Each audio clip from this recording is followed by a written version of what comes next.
Hello everyone, welcome to Magnet Brains. This is Varkha Gupta, your IP educator for class 12th.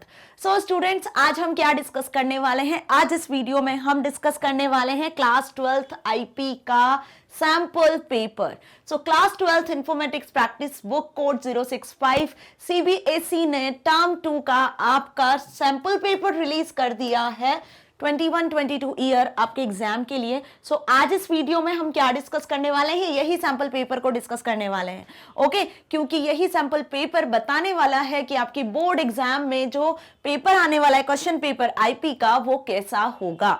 समझ में आया students? सो आज की video क्या है, बहुत स्पेशल होने वाली है, क्योंकि इसमें हम डिस्कस करेंगे आपका आने वाले पेपर का बोर्ड पैटर्न. ओके, कि किस पैटर्न पर आपका एग्जाम होने वाला है, किस तरीके से सब्जेक्टिव क्वेश्चंस आने वाले हैं. ओके, मतलब टर्म 1 एग्जाम में तो हमने एमसीक्यूज को डिस्कस किया था, और टर्म 1 में एमसीक्यूज सभी को पता थे कि इतने एमसीक्यूज आने वाले हैं, इस तरीके से आने वाले हैं, और आपको सिर्फ एक करेक्ट आंसर पे टिक मार्क करके आना है, देन आपका पेपर हो जाना है. लेकिन सब्जेक्टिव क्वेश्चन आंसर्स की जब बात होती है, तो जब आपको क्या करना है, आपको हर एक क्वेश्चन के बारे में पता होना है ना, और आपको आंसर भी जो मार्किंग स्कीम है उसके अकॉर्डिंग लिखते आना चाहिए. ठीक है ना, जैसे 2 मार्क्स के, 3 मार्क्स के, 4 मार्क्स के, 5 मार्क्स के, जैसे भी क्वेश्चन आ रहे हैं, तो आपको उसके अकॉर्डिंग आंसर प्रिपेयर करके लिखना आना चाहिए. राइट, तो आज की इस वीडियो में हम वही देखेंगे कि बोर्ड एग्जाम में जो पेपर आने वाला है, उस पेपर में कितने क्वेश्चन होंगे, कितने सेक्शंस होंगे, कितने मार्क्स के क्वेश्चंस होंगे, कितनी वर्ड लिमिट के अकॉर्डिंग आपको आंसर लिखना है.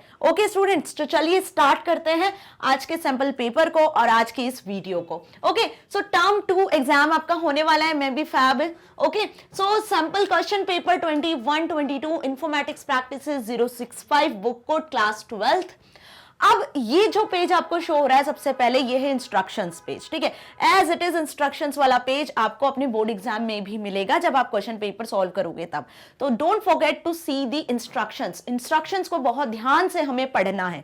इस सैंपल पेपर में हम पहले ही समझ जाएंगे कि क्या इंस्ट्रक्शंस हमें एट दैट टाइम मिलने वाली है बोर्ड एग्जाम में, जिन इंस्ट्रक्शंस को फॉलो करके आपको पूरा पेपर सॉल्व करना है. तो इंस्ट्रक्शंस कहीं ना कहीं बहुत इंपॉर्टेंट रोल प्ले करती है आपके बोर्ड एग्जाम में. राइट, किसी भी एग्जाम में आप जाते हो तो क्वेश्चन पेपर के पहले जो इंस्ट्रक्शंस होती है वो बहुत ध्यान से पढ़ना चाहिए, ताकि आने वाले पेपर में आगे जो क्वेश्चन आंसर्स है उसकी मार्किंग स्कीम और सारी चीजें आपको क्लियर रहे. ठीक है, सो आपका पेपर जो होगा वो होगा 2 आवर्स का. देखो कितने आवर्स का होने वाला है, 2 आवर्स का, और साथ ही साथ मैक्सिमम मार्क्स कितने होंगे आपके एग्जाम के, 35 मार्क्स. मतलब 2 आवर्स में आपको 35 मार्क्स का पेपर सॉल्व करना है. अब इस 35 मार्क्स में कितने क्वेश्चंस होना है, ओके, सो वो डिस्कस कर लेते हैं. The question paper is divided into 3 sections. जो आपका क्वेश्चन पेपर होगा वो 3 सेक्शन में होगा, section A, B and C. Okay, जैसे कि एमसीक्यूज में था A, B, C section, 3 section थे, वैसे यहां भी आपका पेपर 3 सेक्शंस में होगा, ए, बी, सी में. Section A consist 7 question. Section A ने कितने क्वेश्चंस कंसिस्ट किए हैं, 7 क्वेश्चंस, 1 से लेकर 7 तक. मतलब question number 1 to 7 question section A में होंगे. कितने मार्क्स के होंगे, 2 मार्क्स के होंगे. ओके, तो 7 क्वेश्चन 2 मार्क्स के होंगे, 14 मार्क्स के आपके 2-2 मार्क्स के क्वेश्चंस होंगे. Clear. Section B contains 3 questions. Section B में आएंगे 3 क्वेश्चंस. क्वेश्चन नंबर 8 से क्वेश्चन नंबर 10 तक कितने मार्क्स के होंगे, ये 3 क्वेश्चन 3 मार्क्स के होंगे. ओके, समझ में आया. नाउ नेक्स्ट देखते हैं section C. So section C consist of 3 questions again, 11 से 13 तक, and each question carry 4 marks. तो अब ध्यान से आप देख लो कि 2-2 नंबर के जो क्वेश्चन आने वाले हैं वो 7 क्वेश्चन आएंगे, 7. बाकी 3-3 क्वेश्चन आएंगे आपके 3 मार्क्स के और 4 मार्क्स के. सो आपको प्रिपरेशन किस हिसाब से करनी है, ज्यादा वेटेज 2-2 नंबर के क्वेश्चंस का है. ठीक है, उसके बाद 3 और 4 मार्क्स के क्वेश्चन है. वेटेज तो ऑलमोस्ट इक्वल ही है, बट क्वेश्चंस की जो कैटेगरी है, जो क्वेश्चंस की जो नंबर ऑफ क्वेश्चंस है, वो 2 मार्क्स के ज्यादा आने वाले. राइट, सो इंटरनल चॉइसेस है या नहीं है वो भी देख लेते हैं. Internal choices have been given for question number 1, 3, 7, 8 and 12. तो टोटल क्वेश्चंस आपको आने हैं 1 to 13, मतलब कि 13 क्वेश्चंस आपको आने हैं. 13 क्वेश्चंस में से 5 क्वेश्चंस में आपको मिलेगी चॉइस. ओके, जिसमें 1, 3, 7 जो क्वेश्चंस होंगे, 2 नंबर के क्वेश्चंस, 7 जो क्वेश्चंस आने वाले उनमें 3 क्वेश्चन में आपको चॉइस मिलेगी. ठीक है, ये जो 1 से लेकर 7 क्वेश्चंस है, इसमें 3 क्वेश्चन में आपको चॉइस मिलना है. क्लियर. बाकी उसके बाद आपको क्वेश्चन नंबर 8 और क्वेश्चन नंबर 12 में चॉइस मिलेगी, जो कि 3 और 4 मार्क्स के होंगे. सो पैटर्न समझ में आ गया. क्या पैटर्न है, 3 सेक्शन है. पहले सेक्शन में 7 क्वेश्चन होंगे, 2 मार्क्स के. ठीक है, 7 क्वेश्चन में से 3 क्वेश्चन में चॉइस मिलेगी. दूसरा सेक्शन होगा जिसमें कितने क्वेश्चंस होंगे, 3, 3 में से सिर्फ एक ही क्वेश्चन में चॉइस मिलना है, 3 मार्क्स के होंगे क्वेश्चंस। तीसरा सेक्शन है जिसमें होंगे अगेन 3 क्वेश्चंस, 4 मार्क्स के होंगे, और इसमें भी आपको एक ही क्वेश्चन में चॉइस मिलना है। समझ में आया? तो टोटल आपको कुल मिला के 13 क्वेश्चंस आपके पेपर में आने हैं। उन 13 क्वेश्चंस में से 5 क्वेश्चन में चॉइस मिलेगी। ओके, और ये 13 क्वेश्चंस होंगे आपके 35 मार्क्स के, जिन्हें आपको 2 आवर्स में सॉल्व करना है। यही पैटर्न आपके बोर्ड एग्जाम में भी होगा 12th आईपी के पेपर में। समझ में आ गई मेरी बात? ओके, तो चलो अब स्टार्ट करते हैं। होप आपको इंस्ट्रक्शंस अच्छे से समझ में आ गई है। अब बोर्ड एग्जाम में जब भी आप पेपर देने जाओगे तो आपको इंस्ट्रक्शंस एक बार जस्ट रीड करनी है, आपके माइंड में कॉन्सेप्ट क्लियर होगा कि हाँ पेपर में इतने क्वेश्चंस आएंगे, ये इतने मार्क्स के होंगे, इतने चॉइस होगी। ओके, नाउ चलो फर्स्ट क्वेश्चन, फर्स्ट सेक्शन से स्टार्ट करते हैं। A freelance website developer has been assigned a task to design few web pages for a book shop. देखो, एक पर्सन है, एक मैन है जो कि फ्रीलांस वेबसाइट डेवलपर है, ठीक है। अब उसको क्या टास्क दिया हुआ है? उसको ये टास्क असाइन किया है कि उसे बुक शॉप के लिए वेब पेजेस डिजाइन करना है, ठीक है। बुक शॉप के लिए कुछ वेब पेजेस डिजाइन करना है। अब फ्रीलांसर क्या करता है? वेबसाइट डिजाइन करता है ना। So help Aman in deciding out of static web page and dynamic web page what kind of web pages should be designed by clearly differentiating between static and dynamic web pages on at least 2 points। देखो, अमन है, okay, अमन को web pages design करने हैं book shop के लिए। अब जो web page वो बनाने वाला है वो स्टैटिक वेब पेज है, डायनेमिक वेब पेज है, ये उसे डिसाइड करना है कि किस तरीके के वेब पेज वो डिजाइन करने वाला है, ठीक है। सो जो वेब पेज बनाने वाला है वो कैसे होंगे, स्टैटिक होंगे या डायनेमिक होंगे, तो दोनों में क्या डिफरेंस है एक्चुअली। तो क्वेश्चन देखो, आपको एक कंडीशन बेस्ड क्वेश्चन यहाँ पे पूछा हुआ है 2 मार्क्स में, है ना। एक कंडीशन दे दिया आपको, अब आपको ये बताना है कि वो जो वेब पेज बना रहा है वो स्टैटिक वेब पेज है, डायनेमिक वेब पेज बना रहा है। उसने दोनों वेब पेज बनाने के लिए डिसाइड किया है, तो दोनों में क्या डिफरेंस है। सिंपल से भी आपसे पूछ सकते थे what is the difference between static and dynamic web pages, 2 points में आप एक्सप्लेन करो। बट आपसे इतना घुमा फिरा के क्वेश्चन पूछा हुआ है, ठीक है। तो ऐसे कंडीशन बेस्ड क्वेश्चन ही आएंगे, इनको पढ़ के बिल्कुल कंफ्यूज नहीं होना है। एट लास्ट आपको बहुत ध्यान से समझना है कि आपसे पूछा क्या है, ठीक है। आपसे एक्चुअली इस क्वेश्चन में पूछा है कि आपको स्टैटिक और डायनेमिक जो वेब पेजेस होते हैं उनमें डिफरेंस बताना है 2 पॉइंट्स में। अब स्टैटिक और डायनेमिक वेब पेज क्या होते हैं, पहले तो ये जान ले हम कि वेब पेज क्या होते हैं। ओके, सो वेब पेज क्या होते हैं? इंटरनेट पे वेबसाइट्स होती हैं, ठीक है। वेबसाइट्स के अंदर होते हैं वेब पेजेस। मतलब ऑनलाइन सर्वर पे जब डॉक्यूमेंट्स होते हैं, ऑनलाइन सर्वर पे जो भी डेटा होता है, जो इंफॉर्मेशन होती है, वो जिस फॉर्म में होती है वो फॉर्म वेब पेज होता है। और हर एक वेब पेज का सर्वर पे कहीं ना कहीं कोई एड्रेस होता है। जैसे आप हैं, हम कहीं ना कहीं किसी ना किसी एड्रेस में रहते हैं ना, हमारा सबका कुछ एड्रेस होता है।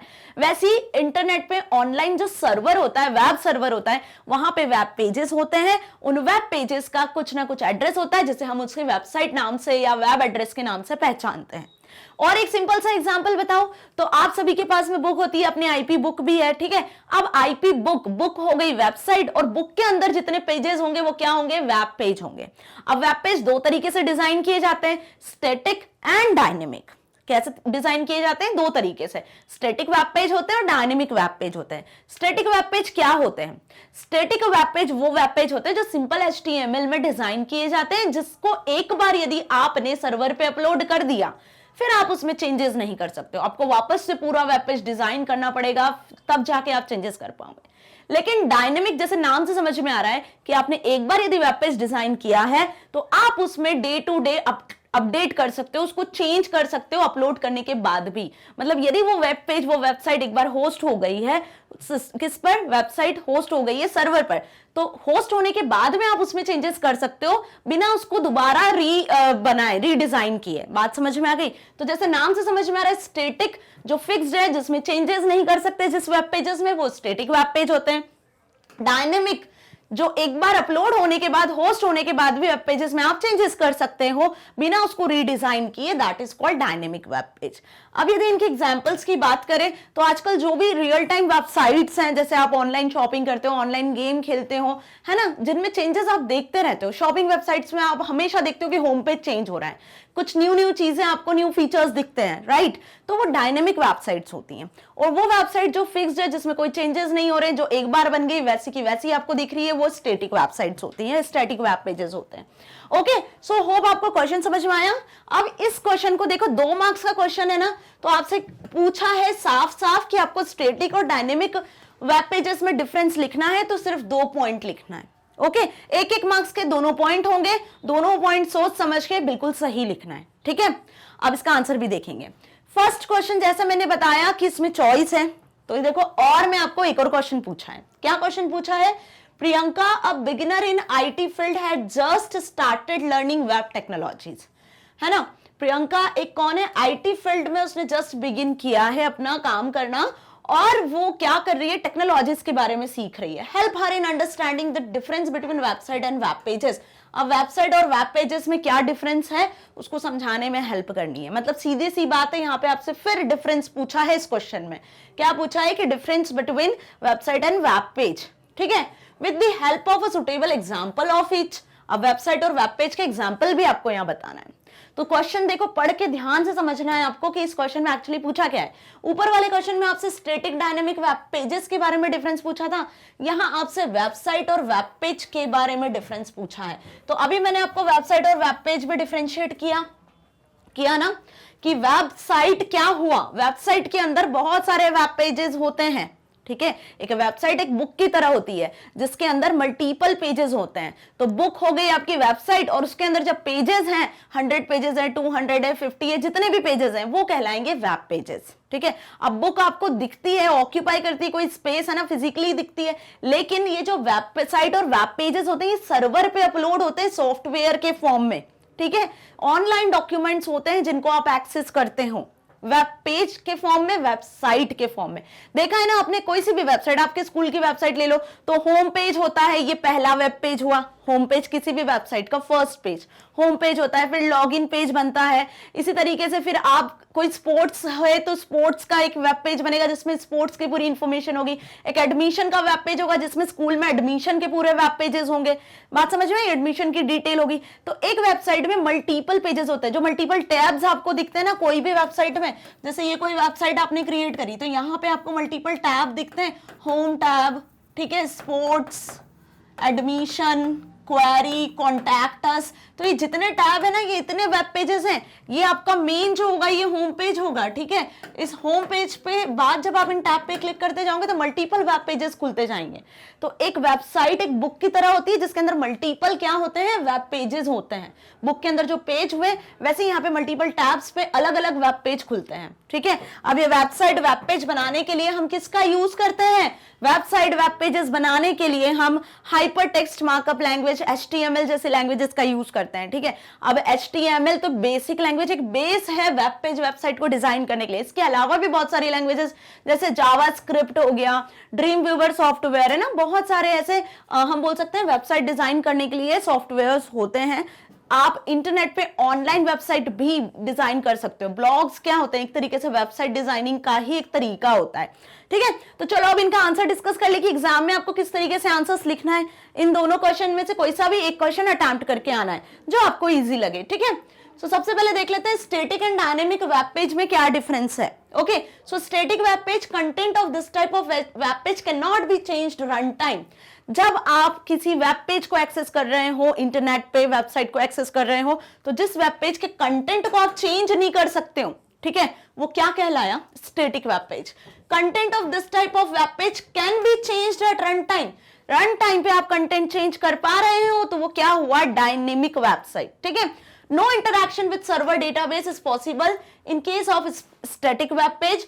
Interaction with servers database is possible in case of dynamic web page. जब आप चेंजेस कर रहे हो तो स्टैटिक वेब पेज का सर्वर से डायरेक्ट, सर्वर पे जो डेटाबेस है जहां पे वेबसाइट सेव है, डायरेक्ट इंटरैक्शन नहीं होता है। यहाँ पे सर्वर का डायरेक्ट इंटरैक्शन होता है क्योंकि आप जो भी चेंजेस कर रहे हो वो डेटाबेस में भी हो रहे हैं। बात समझ में आ गई अच्छे से? सो क्या हुआ? स्टैटिक और डायनेमिक वेब पेज में डिफरेंस क्लियर? ओके, इसका और वाला क्वेश्चन था difference between website and web pages. तो difference between a website and a web pages is that a website is collection of different web pages. ध्यान से देखो, ये वेबसाइट का डेफिनेशन है। क्या है वेबसाइट का डेफिनेशन? कि website is a collection of different web pages. Website क्या है? डिफरेंट वेब पेजेस का कलेक्शन है containing information on particular topic, जिसमें पर्टिकुलर टॉपिक की इंफॉर्मेशन होती है। वेब पेज में क्या होती है? इंफॉर्मेशन होती है, ठीक है। अब वेब पेज की बात करें तो a web page is an individual page of a big website. एक बिग वेबसाइट का एक इंडिविजुअल पेज वेब पेज कहलाता है, usually containing more specific information. समझ में आए? तो वेब पेज में क्या होती है? बहुत सारी इंफॉर्मेशन होती है, और वेबसाइट में जो वेब पेज होते हैं उनमें सिलेक्टेड पर्टिकुलर इंफॉर्मेशन होती है। जैसे अभी मैंने आपको एक एग्जांपल बताया था वेबसाइट का, क्या बताया था? यही बताया था कि सपोज ये एक वेबसाइट है जिसका होम पेज खुला हुआ है, यहाँ पे क्या है, कुछ आपको टैब शो हो रहे हैं, जैसे होम टैब शो हो रहा है ना, स्पोर्ट्स नाम से कोई टैब शो हो रहा है, फिर एकेडमिक करके कोई टैब शो हो रहा है, क्लियर? इस तरीके से मल्टीपल टैब शो हो रहे हैं, ठीक है। अब ये पूरी एक वेबसाइट क्रिएट की हमने, क्लियर? सपोज यहाँ कॉन्टैक्ट अस नाम से, okay.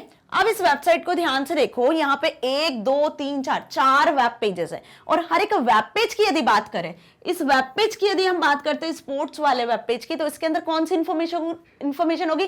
Particular related with the sports, है ना, स्कूल में जो स्पोर्ट्स प्रोवाइड कर रहे हैं, क्या टाइमिंग है, उससे रिलेटेड इंफॉर्मेशन होगी, ठीक है। दूसरे वेब पेज पे आते हैं, दूसरे टैब पे क्लिक करते हो तो एक नया वेब पेज खुल जाता है, अकेडमिक। इसमें पूरी अकेडमिक रिलेटेड एडमिशन कब होना है, कौन सा टीचर क्या पढ़ा रहा है, क्या होमवर्क है, क्या प्रोजेक्ट है, उससे उस पर्टिकुलर टॉपिक से रिलेटेड इंफॉर्मेशन होगी। तो वेबसाइट एक बिग कलेक्शन होता है अलग अलग वेब पेजेस का, राइट। हर एक वेब पेज में पर्टिकुलर इंफॉर्मेशन होती है, containing information on particular topic. लेकिन वेबसाइट में क्या होती है? मोर स्पेसिफिक इंफॉर्मेशन कंटेन करता है वो, है ना, मतलब हर चीज से, हर वेब पेज से रिलेटेड पर्टिकुलर इंफॉर्मेशन उसमें होती है। तो ये चीज समझ में आ गई अच्छे से। अब इसका एग्जाम्पल, ये हो गया इसका पहला डिफरेंस। आप इसको कैसे लिख सकते हो? इस तरीके से भी लिख सकते हैं, जैसे स्टैटिक और डायनेमिक वेब पेज देखा ना हमने, वैसे ही यहाँ पे आप लिखो वेबसाइट, यहाँ लिखो वेब पेज, और दोनों की डेफिनेशन मैंने बताई ना, यहां से यहां तक वेब पेज की डेफिनेशन आ जानी है, ये आपकी हो जानी है वेबसाइट की डेफिनेशन, ठीक है। सेकंड पॉइंट क्या लिखना है आपको? If we compare a website with a book, यदि वेबसाइट को आप बुक से कंपेयर करते हो, then the web page can be compared with the single page of a book. तो बुक का सिंगल पेज क्या कहलाएगा? वेब पेज, और होल बुक क्या कहलाएगी? आपकी वेबसाइट, ठीक है। तो आप इसको कैसे भी लिखो, बट लिखना क्या है ये मैटर करेगा। बोर्ड एग्जाम में 2 मार्क्स के क्वेश्चन में आपको क्या लिखना है, दैट्स इंपॉर्टेंट। बात समझ में आई? अब यहाँ पे देखो, इस क्वेश्चन में वेबसाइट एंड वेब पेज में डिफरेंस तो पूछ लिया इन्होंने, तो वेबसाइट और वेब पेज में 2 डिफरेंस पूछे हैं एग्जाम्पल के साथ। तो पहला डिफरेंस हमने दोनों की डेफिनेशन लिखी, और दूसरा डिफरेंस में हमने एक एग्जाम्पल लिख दिया। क्लियर हुआ अच्छे से? तो बस इसी तरीके से आपको आंसर फॉर्म करना है, इसी तरीके से बोर्ड एग्जाम में आपको आंसर लिख कर आना है। अब ये तो सिंपल आपका कंप्यूटर नेटवर्क वाले चैप्टर का क्वेश्चन है, राइट। अब यदि कोई से भी चैप्टर का क्वेश्चन आता है, जो 2-3 चैप्टर आपके टर्म 2 में आ रहे हैं, है ना, ऑलमोस्ट हम कवर कर चुके हैं आपका टर्म 2 का सिलेबस। सो अब कोई सा भी डिफरेंस का क्वेश्चन आता है, 2 मार्क्स में आता है, तो आपको पहली डेफिनेशन, दूसरा उसका एग्जांपल, या दोनों जो पॉइंट लिख रहे हो वो डेफिनेशन या फीचर्स के फॉर्म में लिख सकते हो, राइट। तो बस ऐसे ही आपको आंसर प्रिपेयर करके आना है। क्लियर? नेक्स्ट देखते हैं हम क्वेश्चन नंबर 2। इसमें फर्स्ट पार्ट पूछा है, आई am a small text file created on users computer contain small pieces of data.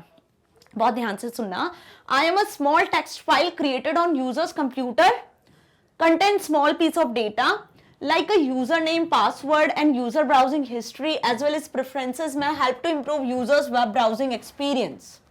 ठीक है। अब जब आप इंटरनेट पे कोई वेबसाइट एक्सेस करते हो, है ना, नेट सर्फिंग करते हो, सपोज आपको कोई न्यू बाइक खरीदनी है, तो आप बहुत सारी वेबसाइट्स देख रहे हो बाइक से रिलेटेड कि लेटेस्ट कौन सी बाइक है, हर बाइक में क्या क्या, आप कंपेयर कर रहे हो 3-4 अच्छी बाइक्स के बीच में कि क्या किसमें ज्यादा फीचर्स है, कॉस्ट वाइज कौन सी ज्यादा सस्ती है, कौन सी ज्यादा महंगी। तो आप क्या कर रहे हो, यहाँ पर आप बहुत सारी वेबसाइट्स को इंटरनेट पे सर्फ कर रहे हो, ठीक है।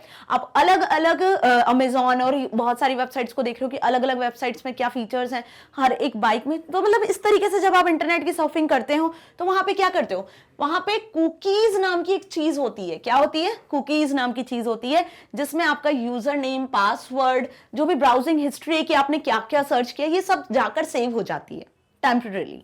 बात समझ में आई? तो यहाँ पे वही पूछा है कि I am a small text file created on a user computer contain small pieces of data like user name, password and user browsing history as well as preferences में help to improve users web browsing experience. User जो web browse कर रहा है उस experience को बढ़ाता है आगे, तो वो क्या हुई? कुकीज हुई। ठीक है, समझ में आया answer?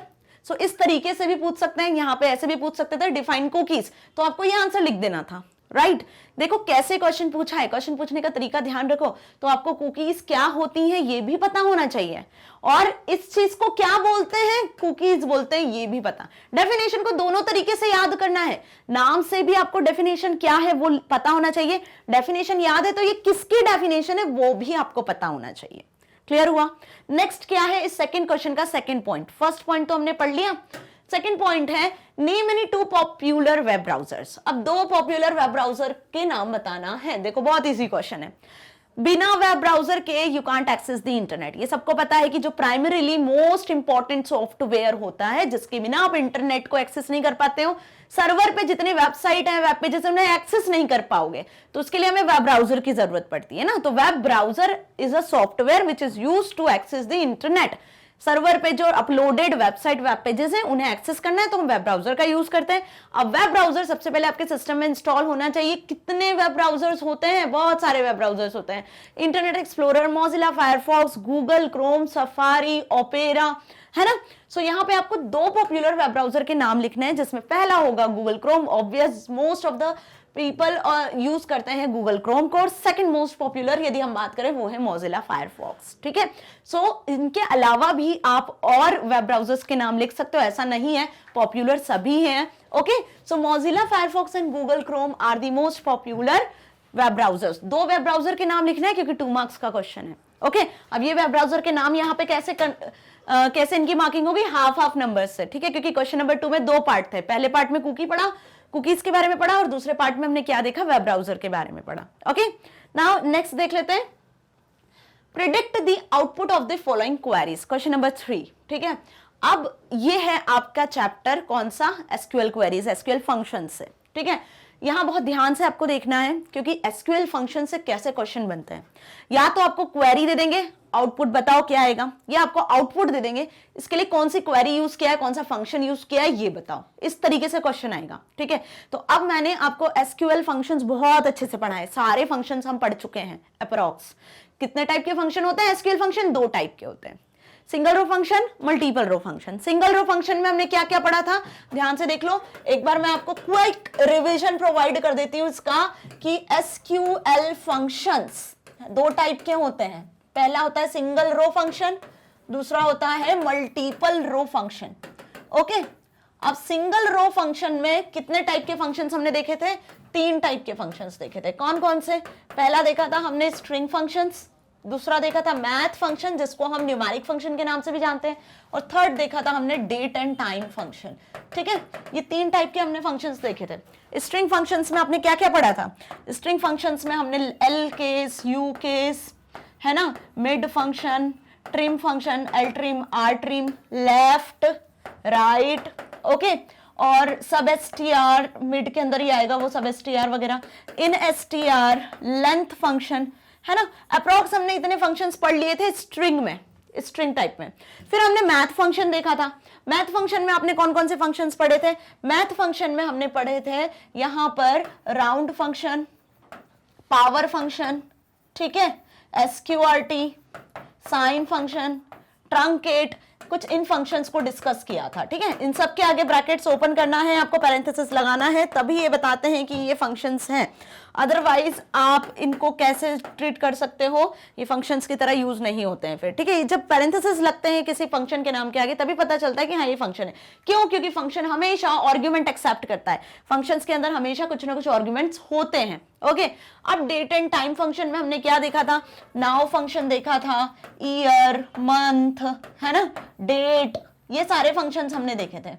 Clear? Day, date, day, month, day, year, ये सारे फंक्शंस हम डिस्कस कर चुके हैं जो सिंगल रो में आते हैं, जो किसी टेबल में एक सिंगल रो पे अप्लाई किए जाते हैं, सिंगल रो फंक्शंस होते हैं। मल्टीपल रो फंक्शंस को किस नाम से जानते हैं हम?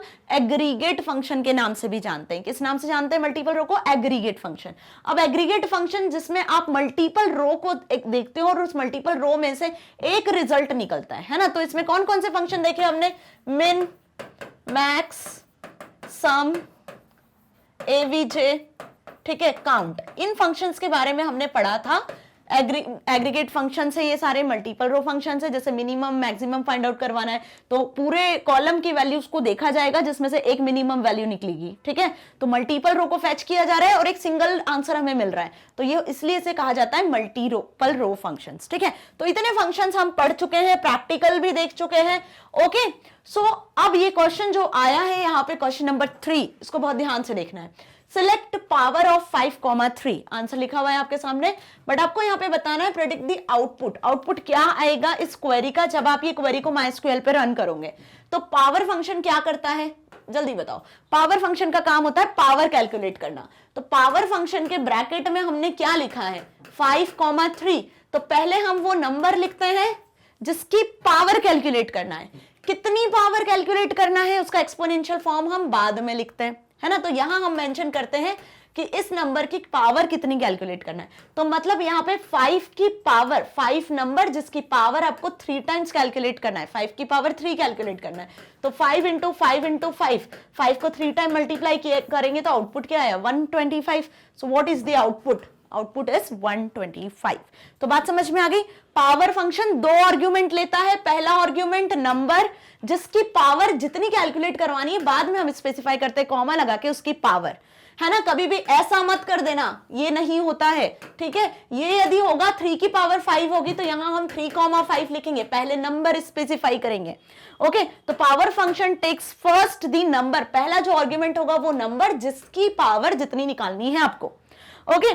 सो ये क्वेश्चन समझ में आ गया, ओके। नाउ थर्ड का सेकंड पार्ट आपसे क्या पूछा है, ध्यान से देखो। सिलेक्ट मॉड 5,3, इसका भी आउटपुट आपको बताना है। अब क्या है मॉड फंक्शन, मॉड फंक्शन क्या रिटर्न करता है, रिमाइंडर रिटर्न करता है। क्या रिटर्न करता है, रिमाइंडर, रिमाइंडर पता है ना। तो यहां भी देखो क्या लिखा है, मॉड के ब्रैकेट में 5,3, मतलब 5 को आपको डिवाइड करना है, किससे, दूसरे नंबर से जो बाद में लिखा हुआ है। तो 3 से जब आपने 5 को डिवाइड किया, 3 1 जा 3, तो यहां देखो ये 2 जो है ये क्या है, यही रिमाइंडर है, समझ में आया। तो आउटपुट क्या आएगा, आउटपुट आया आपका 2, क्योंकि मॉड फंक्शन का काम होता है it returns the remainder. Division के बाद में 2 नंबर हमें चाहिए डिवाइड करने के लिए, तो इन 2 नंबर को हमने डिवाइड किया, डिवाइड करके जो रिमाइंडर बचा वो रिमाइंडर हमें मॉड फंक्शन ने रिटर्न किया। ये हमने प्रैक्टिकली भी देखा है, ठीक है। और इसे हमने कार शोरूम वाले डेटाबेस में कस्टमर या इन्वेंट्री टेबल पे भी अप्लाई किया था, होप आपको याद होगा, मैंने प्रैक्टिकल भी बताया, ठीक है। सो समझ में आ गया मॉड फंक्शन का काम क्या हुआ। यहां भी ध्यान रखना, पहला नंबर डिवाइड होगा दूसरे नंबर से, ओके, क्लियर। सो मॉड फंक्शन, पावर फंक्शन दोनों क्लियर, ठीक है। अब थर्ड क्वेश्चन के बाद वाला क्वेश्चन, थर्ड के हमने 2 क्वेश्चंस देख लिए। नाउ नेक्स्ट थर्ड क्वेश्चन में चॉइस दी हुई है, या तो आप वो 2 क्वेश्चन अटेम्प्ट करो या फिर आप ये वाले क्वेश्चन अटेम्प्ट करो। अब इस और वाले क्वेश्चन में आपसे क्या पूछा है, देखो इसमें पूछा है आपसे briefly explain the purpose of the following SQL function. ये आपको एसक्यूएल फंक्शन दिया हुआ है, इसको ब्रीफली एक्सप्लेन करना है। ब्रीफली मतलब क्या करना है आपको, फंक्शन का डेफिनेशन लिखना है, सिंटेक्स लिखना है, एग्जांपल लिखना है, आउटपुट लिखना है। ये 3 चीजें आपको बहुत इन शॉर्ट लिखनी है, क्योंकि 2 मार्क्स में पूछा है, 2 मार्क्स में भी आपसे पार्ट में पूछा है। पहला आपको पूछा पावर फंक्शन, जो 1 नंबर के हिसाब से आपको एक्सप्लेन करना है। तो पावर फंक्शन क्या करता है, अभी बताया मैंने, it returns the value of the number raised to the power of another number. Definition simple लिख दी, देखो सिंपल डेफिनेशन। फिर हमने इसका एग्जांपल लिख दिया, वही एग्जांपल जो अभी हमने देखा, पावर 5,3 125, आउटपुट समझ में आया।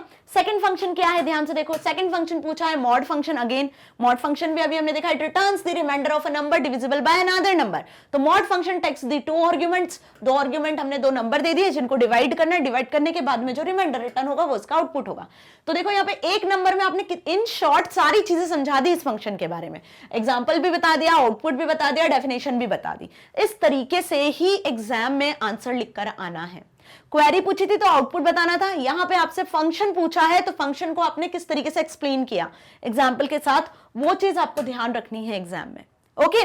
सो थर्ड क्वेश्चन अच्छे से समझ में आ गया, बहुत अच्छे से, okay. Now next is question number 4। Navya has just created a website for her company and now need to host it.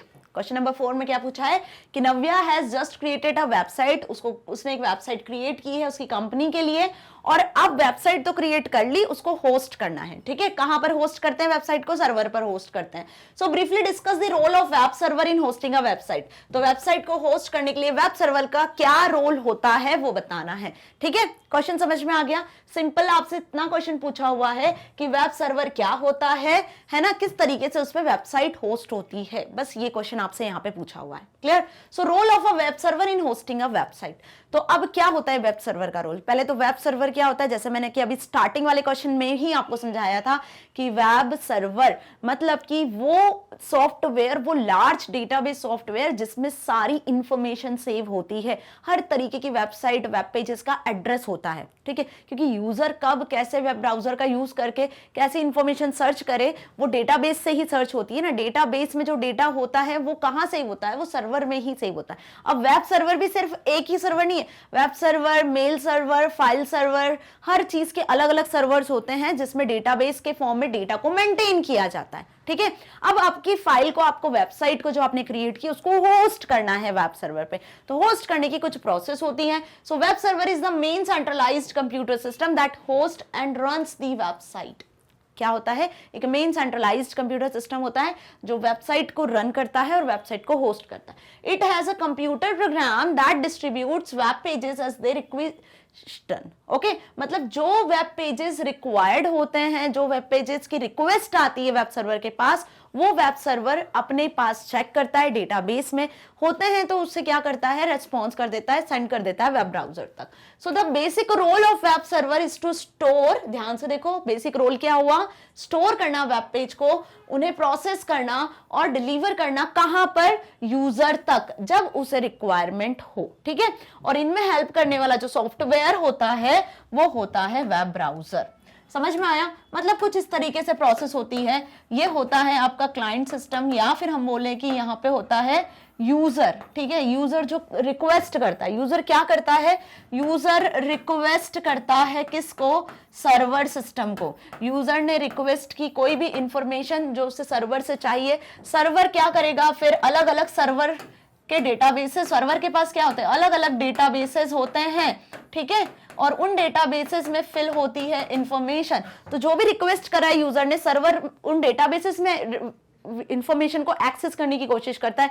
जिस भी डेटाबेस में उसे इंफॉर्मेशन मिलती है तो तुरंत क्या करता है? रेस्पॉन्स सेंड करता है। किन्हें? तुरंत रेस्पॉन्स सेंड करता है यूजर की क्वेरी का जो उसने रिक्वेस्ट भेजी थी।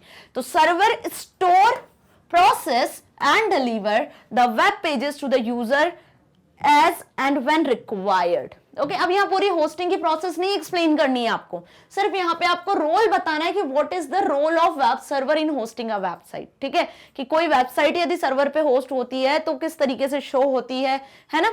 बात समझ में आ गई अच्छे से? क्लियर? सो यहाँ पे 2 नंबर में पूछा हुआ क्वेश्चन है जो आपको आंसर देखो किस तरीके से लिखना है। Clear? Now next is help Reshma in predicting the output of the following query. अब यहां पे कुछ क्वेरी लिखी हुई है, इस क्वेरी का क्या आउटपुट आएगा, रेशमा इसका क्या आउटपुट प्रेडिक्ट करेगी, उसमें आपको हेल्प करना है। सिंपल सी बात है, क्वेरी का आउटपुट बताना है। ओके, सो सिलेक्ट राउंड किस फंक्शन का यूज किया है? यहां पे देखो एसक्यूएल फंक्शन का यूज किया हुआ है, राउंड फंक्शन। अब राउंड कौन सा फंक्शन है? ऐसा भी क्वेश्चन पूछ सकते हैं आपसे एग्जाम में कि राउंड कौन सा फंक्शन है, किस कैटेगरी में आता है? तो सिंगल रो का मैथ फंक्शन की कैटेगरी में, न्यूमेरिक फंक्शन की कैटेगरी में आता है, ठीक है ना। तो न्यूमेरिक फंक्शन के 2 फंक्शन के नाम बताओ, ऐसे भी क्वेश्चन, कैसा भी क्वेश्चन आपसे पूछ सकते हैं एग्जाम में। ओके, बट आपको क्या आना चाहिए? आपको ये पता होना चाहिए कि एसक्यूएल फंक्शन 2 टाइप के होते हैं, उसमें ये टाइप्स होते हैं, इनके फर्दर फिर ये टाइप्स के क्वेश्चन होते हैं, फंक्शंस होते हैं। तो हर एक फंक्शन का काम, उसका क्या काम है, क्या डेफिनेशन है, किस तरीके से वर्क कर रहा है, क्या आउटपुट रिटर्न करेगा, ये आपको पता होना चाहिए। जैसे राउंड फंक्शन का काम क्या होता है? नंबर को राउंड ऑफ करना, ठीक है, एक डेसिमल डिजिट तक, ठीक है। जो डेसिमल डिजिट आप मेंशन करोगे वहां तक, उस प्रिसीजन तक नंबर को राउंड ऑफ करके आपको शो करेगा, ठीक है। जैसे 95.8% आपके बने हैं 9th क्लास में, सपोज 10th क्लास में 95.8% बने, तो 95.8 ही लिखोगे क्या? आप उसको राउंड ऑफ कर दोगे, 96 कर दोगे, है ना। तो वैसे यहाँ पे राउंड फंक्शन का काम होता है नंबर को राउंड ऑफ करके शो करना, एक प्रिसीजन तक, एक डेसिमल पॉइंट तक। ओके, तो यहाँ पे लिखा हुआ है आपको कि राउंड फंक्शन में 8.72, क्या लिखा है 8.72। अब नंबर राउंड ऑफ कब होता है? जब डेसिमल के बाद 5 से बड़ा वैल्यू होती है, 5 से बड़ी होती है तब हम उसे राउंड ऑफ कर देते हैं, एक नंबर बढ़ा देते हैं, राइट। यहां लिखा है 8.72 है ना, कॉमा लगा के लिखा हुआ है 3। अगर ये कॉमा 3 नहीं लिखा होता तो 8.72 को आप क्या लिख देते? 9 लिख देते ना। लेकिन आपसे क्या पूछा है, यहाँ ध्यान से देखो, आपसे पूछा है कॉमा लगा के 3, मतलब कि आपको इस नंबर को राउंड करना है, राउंड करके डेसिमल के बाद 3 डिजिट तक शो करना है। अब नंबर में तो 3rd डिजिट ही नहीं है, तो आप तीसरी डिजिट लिखने के लिए आप इसका आंसर क्या प्रेडिक्ट करोगे कि जब डिजिट नहीं लिखी है तो हमने एक 0 प्लेस कर दी। Okay, so 8.720 is the answer. ये 3 की वजह से आपने क्या किया, एक और डेसिमल के बाद में 3 डिजिट तक आपको आंसर शो करना था, तो इसलिए यहां पे हमने 72 के बाद में एक 0 और प्लेस किया। ठीक है, आंसर समझ में आ गया? तो क्या आंसर आया इसका? 8.720। डेसिमल के बाद आपको 3 डिजिट तक आंसर लिखना था। ओके, अगर इस क्वेश्चन को ऐसे दिया होता 8.72 सिर्फ राउंड फंक्शन में सिर्फ इतना लिखा होता तो आप आउटपुट क्या लिख के आते? 9, क्योंकि कॉमा लगा के आपने कुछ भी स्पेसिफाई नहीं किया है। क्या स्पेसिफाई नहीं किया है? यहां पे देखो, आपने कॉमा लगा के कोई नंबर स्पेसिफाई नहीं किया। ठीक है, तो कॉमा लगा के जब आप 1 लिखोगे तब आपका आउटपुट क्या आएगा? यहाँ पे 8.7 आएगा। ठीक है, या राउंड ऑफ होके 9 आएगा। समझ में आया ना अच्छे से मेरी बात कि क्या करना है? यहाँ पे आपको राउंड फंक्शन का यूज करना है। राउंड फंक्शन में कॉमा लगा के जो भी डेसिमल नंबर लिखा रहता है जिस डेसिमल प्रिसीजन तक, उसका आउटपुट आपको शो करना है। ओके, नेक्स्ट क्वेश्चन देखो क्या दिखा हुआ है, सिलेक्ट राउंड 9.8। अब देखो ये जो मैं बता रही हूं उसी पर बेस्ड क्वेश्चन दिया है, बहुत ध्यान से देखो क्या लिखा है, राउंड 9.8, कॉमा लगा के कोई प्रिसीजन नहीं बताया कि डेसिमल के बाद कितने नंबर्स चाहिए, सिंपल ऐसा लिखा है राउंड 9.8। तो 9.8 है ना, अब इसको आप कैसे राउंड ऑफ करोगे 9.8 को 10 में, तो आउटपुट क्या आएगा? यही आएगा ना, क्योंकि कॉमा लगा के कोई भी डेसिमल प्रिसीजन नहीं स्पेसिफाई किया, तो आउटपुट क्या जनरेट हुआ? 10। राउंड फंक्शन ने 9.8 को राउंड ऑफ करके 10 शो किया। ओके, इजी है ना। इस तरीके से फंक्शंस पूछेंगे आपसे, ऐसे एग्जांपल्स पूछेंगे, इसका आउटपुट जनरेट करना होगा, आउटपुट दे दिया होगा तो क्वेरीज बतानी होगी। क्लियर? नेक्स्ट क्वेश्चन क्या दिया हुआ है, question number 6, that is Aryan a database administrator. Aryan कौन है? एक डेटाबेस एडमिनिस्ट्रेटर है, मतलब डेटाबेस का एडमिन है, डेटाबेस को मेंटेन कर रहा है। Now has grouped records of a table with the help of a group by clause. ध्यान से देखो, डेटाबेस एडमिनिस्ट्रेटर है, किसी टेबल में किसी रिकॉर्ड में जो ग्रुप बाय क्लॉज है उसका यूज करके टेबल के रिकॉर्ड्स को ग्रुप करता है। ठीक है, so he needs to further filter group of records generated through group by clause, suggest suitable clause for it and properly explain its uses with the help of an example। बहुत ध्यान से समझना question. इस question में actually आपसे पूछा है group by clause के बारे में। ग्रुप बाय क्लॉज अच्छे से क्लियर है ना? ओके, ग्रुप बाय क्लॉज का काम क्या होता है?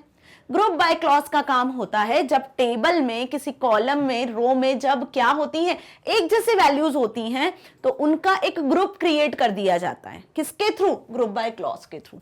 तो ग्रुप बाय क्लॉज का काम होता है किसी टेबल के कॉलम में जब मल्टीपल रोज की वैल्यू एक जैसी होती है, सिमिलर होती है, कॉमन वैल्यूज होती हैं, तो उनके ग्रुप क्रिएट करने का काम ग्रुप बाय क्लॉज का होता है। और उन ग्रुप पे आपको यदि कोई फिल्टर अप्लाई करना है, कोई कंडीशन अप्लाई करना है कि उन ग्रुप्स में से भी आपको कुछ और वैल्यूज को एक्सेस करना है कंडीशन के अकॉर्डिंग, तब यहां पे आपको कौन सा क्लॉज यूज करना है ग्रुप बाय के साथ वो बताना है। ठीक है, तो कोई कंडीशन जब आपको अप्लाई करनी होती है तो ग्रुप बाय के साथ हम जिस क्लॉज का यूज करते हैं वो होता है having clause.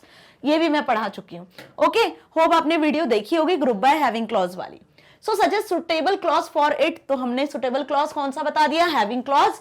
And properly explain its uses with the help of example. Example की हेल्प से आपको इसको एक्सप्लेन करना है। ओके, तो यहां पे देखो एक नंबर में तो आपको क्या बताना है? क्लॉज का नाम। जैसे कि हैविंग क्लॉज हमने बताया कि ग्रुप बाय के साथ यदि आपको रिकॉर्ड को फिल्टर करना है, ग्रुप को फिल्टर करना है, तो आप किसका यूज करोगे? हैविंग क्लॉज का। अब आपको इसको एग्जाम्पल के साथ बताना है, तो एग्जाम्पल के साथ आप कोई सा भी एग्जाम्पल एक्सप्लेन करके बता सकते हो। लास्ट वीडियो में जब मैंने आपको ग्रुप बाय क्लॉज समझाया था उसमें मैंने एक एग्जाम्पल भी लिया था, है ना, सेल्स टेबल का, तो उसके अकॉर्डिंग आप हैविंग क्लॉज को एक्सप्लेन कर सकते हो। ठीक है, so having clause is used to further filter those group of records which will be generated through group by clause. कौन सा क्लॉज यूज हुआ? ध्यान से देखो, कौन सा clause? Having clause. Having clause का यूज किया हमने यहां पर किसके लिए?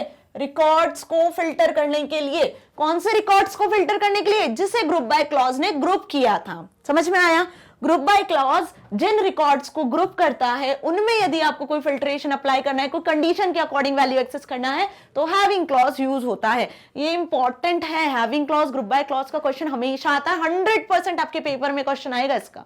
ओके, अब इसका एग्जाम्पल क्या है, ये हो गया आपका 1 नंबर के अकॉर्डिंग आंसर, ये हमने 1 नंबर के अकॉर्डिंग आंसर प्रिपेयर कर लिया। अब दूसरा क्वेश्चन पूछा था आपसे कि उसी में कि एक एग्जाम्पल से समझाओ।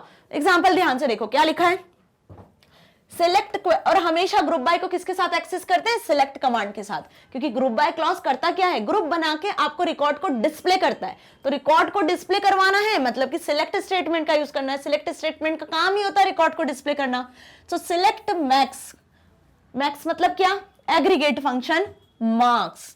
अब ग्रुप बाय क्लॉज यूज होता है किनके साथ, ध्यान से देखो, जब भी ग्रुप बाय क्लॉज की बात होती है, किसकी, ग्रुप बाय क्लॉज की बात होती है, तो यहां पे रिकॉर्ड्स ग्रुप हुए, ग्रुप में यदि आपको फिल्टर करना है, कोई कंडीशन अप्लाई करना है, तो हम इसके साथ यूज कर लेते हैं जिस क्लॉज को, उसका नाम क्या है, हैविंग क्लॉज। क्या यूज कर लिया हमने, हैविंग क्लॉज, ठीक है। अब ग्रुप बाय के साथ में आपको ग्रुपिंग करना है, तो ग्रुपिंग किसके भी हाफ पे करना है ना, ग्रुप करना है तो आपको क्या करना है, ग्रुप करके काउंट करना है ग्रुप्स के अंदर कितनी वैल्यूज है, या ग्रुप के अंदर जो वैल्यूज हैं उनको सम करना है, उनमें से मिनिमम निकालना है, मैक्सिमम निकालना है, क्या करना है ना। तो आपको जो ऑपरेशन परफॉर्म करना है, वो ऑपरेशन आप कैसे बताते हो ग्रुप बाय क्लॉज में, वो ऑपरेशन हम बताते हैं एग्रीगेट फंक्शन के फॉर्म में।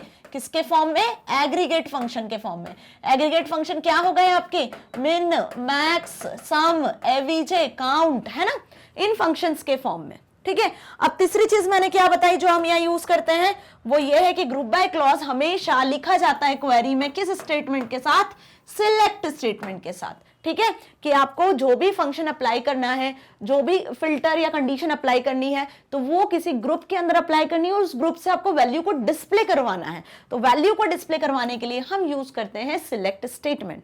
तो हमेशा ग्रुप बाय जब भी यूज होगा तो आपको हमेशा क्या ध्यान रखना है कि ग्रुप बाय फंक्शन जब भी यूज होगा तो वो हैविंग क्लॉज के साथ यूज होता है, सिलेक्ट कमांड के साथ यूज होता है। तो ग्रुप बाय की क्वेरी जब भी आप देखोगे तो वो सिलेक्ट कमांड के साथ दिखेगी, हैविंग क्लॉज के साथ दिखेगी, साथ ही उसमें कोई सा भी एग्रीगेट फंक्शन दिखेगा, क्योंकि ग्रुप पर मल्टीपल रो पे अप्लाई होने वाला एक ही फंक्शन होता है जिसे एग्रीगेट फंक्शंस कहते हैं, मल्टीपल रो फंक्शंस कहते हैं, मिन, मैक्स, सम, काउंट, एवीजे, एवरेज, राइट। तो यहां पे इस क्वेरी में ध्यान से देखो, सबसे पहले आपको क्या दिख रहा है, सिलेक्ट कमांड शो हो रही है। सिलेक्ट कमांड में हमने एग्जांपल लिखा है कि मैक्सिमम, क्या मैक्सिमम फाइंड आउट करें, स्टूडेंट के मार्क्स वाले कॉलम में से मैक्सिमम फाइंड आउट करें। सिर्फ इतने का मतलब क्या हुआ कि सिलेक्ट करें मार्क्स, स्टूडेंट के जो मार्क्स है उनका मैक्सिमम फ्रॉम टेबल का नाम, टेबल का नाम क्या लिखा, स्टूडेंट। मतलब यहां पे एक चीज हमें यह समझ में आई कि एक स्टूडेंट टेबल है जिसमें क्या है, एक मार्क्स वाला कॉलम है और इसमें स्टूडेंट के लिखे हुए हैं मार्क्स। क्या लिखे हुए हैं, मार्क्स। तो इन मार्क्स में से मैक्सिमम मार्क्स निकालें, ठीक है। अब मैक्सिमम मार्क्स कैसे फाइंड आउट करें, कैसे ग्रुपिंग करें उनकी, तो हमने यहां यूज किया है ग्रुप बाय क्लॉज। क्या कि क्लास के अकॉर्डिंग, एक और यहां पे कॉलम होगा, क्या होगा, क्लास, ठीक है, कि क्लासेस के अकॉर्डिंग मार्क्स का मैक्सिमम का ग्रुप बनाए। समझ में आया, हैविंग। अब वो भी क्लासेस में भी देखो हमने कंडीशन लिख दी कि क्लासेस में भी हमने कंडीशन क्या लिख दी कि क्लासेस होना चाहिए 10 से 12 के बीच। कैसे लिखा है, हैविंग क्लासेस इन प्रेडिकेट का यूज किया है कि क्लासेस कहां से कहां तक हो, 10 से 12 में। सपोज यहाँ 1 2 3 10 11 12 5 6, तो 10 से 12 में जितनी भी क्लासेस होंगी उसमें मार्क्स बताना है और उसके मैक्सिमम मार्क्स आपको फाइंड आउट करना है। Okay, so above query will arrange records in groups according to the classes. Classes के हिसाब से ग्रुप क्रिएट होंगे, किसके ग्रुप, मार्क्स के ग्रुप। और उन मार्क्स में से फिर क्या फाइंड आउट होगा, उन मार्क्स में से फाइंड आउट होगा मैक्सिमम मार्क्स। बात समझ में आई, क्वेरी क्लियर है, अच्छे से क्या क्वेरी लिखी है, ठीक है। So further filtering on this group will happen through having clause which will finally display the highest marks from class 10 to 12. Query clear है ना, ज्यादा कॉम्प्लेक्स तो नहीं है, बहुत इजी है। ऐसे ही हमने इसका प्रैक्टिकल देखा था, कब, जब हमने ग्रुप बाय क्लॉज में डेट सेल वाली टेबल देखी थी। सेल वाली टेबल पे हमने कस्टमर आईडी, कस्टमर नेम के अकॉर्डिंग की नंबर ऑफ पीपल ने कितनी कार खरीदी है, जिसने मोर देन 1 कार खरीदी उसी की डिटेल शो करें। याद आया? बस वैसा ही यही है। अब वो एग्जाम्पल भी यहाँ मेंशन कर सकते हो। ओके, एग्जाम्पल आपसे नहीं बोला है कि क्या मेंशन करना है, आप अपने अकॉर्डिंग कोई भी एग्जाम्पल मेंशन कर सकते हो। ये एग्जाम्पल हो गया आपका, क्वेरी हो गई कि क्लास वाइज, वो भी कौन सी क्लास, क्लास की भी हमने कंडीशन दे दी कि 10 से 12th क्लास के बीच में जिन स्टूडेंट के मार्क्स आए हैं वो भी मैक्सिमम मार्क्स डिस्प्ले करे। ओके, सो ग्रुप क्रिएट हुए क्लास वाइज ग्रुप क्रिएट होने के बाद में आपको डिस्प्ले क्या हुए, स्टूडेंट के मैक्सिमम मार्क्स। ओके, सो यहां पे समझ में आ गया 2 नंबर का क्वेश्चन किस तरीके से करना है। नेक्स्ट देखो 7th नंबर का क्वेश्चन, ये 2 नंबर का लास्ट क्वेश्चन है। Mister Som a HR manager in multinational company star X world. Mister Som एक एचआर मैनेजर है, ठीक है, इस मल्टीनेशनल कंपनी के, स्टार एक्स वर्ल्ड कंपनी के, has created the following table. अब उन्होंने क्या किया, एक टेबल क्रिएट की जिसमें इंप्लॉइज के रिकॉर्ड्स हैं। क्या क्रिएट किया उन्होंने, एक टेबल क्रिएट की है जिसमें इंप्लॉइज के रिकॉर्ड है। ये टेबल उन्होंने क्रिएट की, इंप्लॉय टेबल। कौन सी टेबल, ईएमपी नाम से इंप्लॉय टेबल, जिसमें इंप्लॉय का आईडी है, इंप्लॉय का नेम है, उनका डिपार्टमेंट है, डेट ऑफ बर्थ है, डेट ऑफ ज्वाइनिंग है। तो इंप्लॉय की पूरी डिटेल यहाँ पे शो हो रही है इंप्लॉय टेबल में। ओके, इंप्लॉय आईडी आपको जैसे दिख रहा है स्टार 1, स्टार 2, स्टार 3, क्योंकि स्टार कंपनी तो उन्होंने इंप्लॉय के आईडी भी उस नाम से रखे हुए हैं। इंप्लॉय के नाम आपको शो हो रहे हैं, इवान, मेलिंदा, राज, मिकेल, सजल, जॉन, जूलिया। ओके, डिपार्टमेंट क्या है, ये इंप्लॉय कहाँ वर्क करते हैं, सेल्स डिपार्टमेंट में, आईटी डिपार्टमेंट में, अकाउंट्स में, सेल्स में, आईटी में, अकाउंट्स में, सेल्स में। अब ऐसा तो है नहीं ना कि एक ही डिपार्टमेंट में एक ही इंप्लॉय काम करेगा, नहीं है, एक डिपार्टमेंट में मल्टीपल इंप्लॉयज काम कर सकते हैं। ठीक है, तो यहाँ पे देखो आईटी डिपार्टमेंट में मेलिंदा, सजल 2 इंप्लॉय काम कर रहे हैं, सेल्स डिपार्टमेंट में भी जूलिया, इवन 2 इंप्लॉय काम कर रहे हैं, अकाउंट्स डिपार्टमेंट में भी राज एंड जॉन 2 इंप्लॉय वर्क कर रहे हैं। ठीक है, तो जो ग्रुपिंग होती है वो कहाँ होती है, ग्रुपिंग मोस्टली इसी तरीके के कॉलम्स पे होती है ना, जहां पे क्या होती है, कॉमन वैल्यूज आप देख सकते हो। तो यहाँ पे हमने एक सेल्स का ग्रुप बना दिया, एक अकाउंट्स का ग्रुप बना दिया, एक आईटी का ग्रुप बना दिया, किसके थ्रू, ग्रुप बाय क्लॉज के थ्रू। बात समझ में आ गई, ग्रुप बाय क्लॉज फिर से एक्सप्लेन किया है मैंने यहाँ इस एग्जाम्पल में। आगे देखो डेट ऑफ बर्थ दी हुई है और डेट ऑफ ज्वाइनिंग दी हुई है। ठीक है, अब डेट ऑफ ज्वाइनिंग भी रिपीट हो सकती है, हो सकता है कि राज और मिकेल सेम डेट पे आए हो, ठीक है, सेम डेट पे कंपनी ज्वाइन की हो। क्लियर, तो ये एक एम्प्लॉय टेबल है जो मिस्टर सोम ने स्टार वर्ल्ड कंपनी में जो काम करते हैं उन्होंने ये एम्प्लॉय टेबल का एक रिकॉर्ड प्रिपेयर किया हुआ है। अब क्वेश्चन क्या है, क्वेश्चन ये है कि he has written following queries. उन्होंने एक क्वेरी लिखी, क्या लिखी query, select maximum year of date of birth from employee. बहुत ध्यान से देखो, ये चीज आपको ध्यान से समझना है। क्या समझना है, यहां पे उन्होंने बोला है कि मैक्सिमम फाइंड आउट करवाना है उन्हें उन रिकॉर्ड में से। किसका मैक्सिमम फाइंड आउट करवाना है, कॉलम का नाम भी तो लिखना पड़ेगा। ठीक है, तो मैक्सिमम भी उनको फाइंड आउट करवाना है, ये एक एग्रीगेट फंक्शन है और इसके अंदर उन्होंने एक फंक्शन लगाया डेट एंड टाइम फंक्शन, कि ईयर वाला एक फंक्शन होगा जिसके अंदर डेट ऑफ बर्थ में से, कि डेट ऑफ बर्थ में से ईयर कैलकुलेट हो और उन ईयर में से भी मैक्सिमम ईयर कैलकुलेट हो। बात समझ में आई, क्या फाइंड आउट करवाना है उन्हें, एम्प्लॉय टेबल का डेट ऑफ बर्थ वाला कॉलम सिलेक्ट करना है। डेट ऑफ बर्थ में से जिस एम्प्लॉय का, एम्प्लॉय वाले कॉलम से ईयर निकाल लिया, डेट ऑफ बर्थ में से ईयर निकाल लिया। अब ईयर में से सबसे ज्यादा ईयर किस एम्प्लॉय का है, मतलब कौन सा एम्प्लॉय है जिसका बर्थ ईयर मैक्सिमम है, वो फाइंड आउट करना है। किस टेबल से, फ्रॉम एम्प्लॉय से। ओके, सो देखो आउटपुट क्या मिला, आउटपुट मिला 2001। कैसे मिला ये आउटपुट, टेबल देख ले एक बार। ये हो गया आपका डेट ऑफ बर्थ वाला कॉलम। ठीक है, डेट ऑफ बर्थ वाले कॉलम में से हमने ईयर फंक्शन अप्लाई किया, तो ईयर फंक्शन ने क्या रिटर्न किया, सिर्फ ईयर, सारे इंप्लॉइज के ईयर रिटर्न किए। ध्यान से देखो, ठीक है।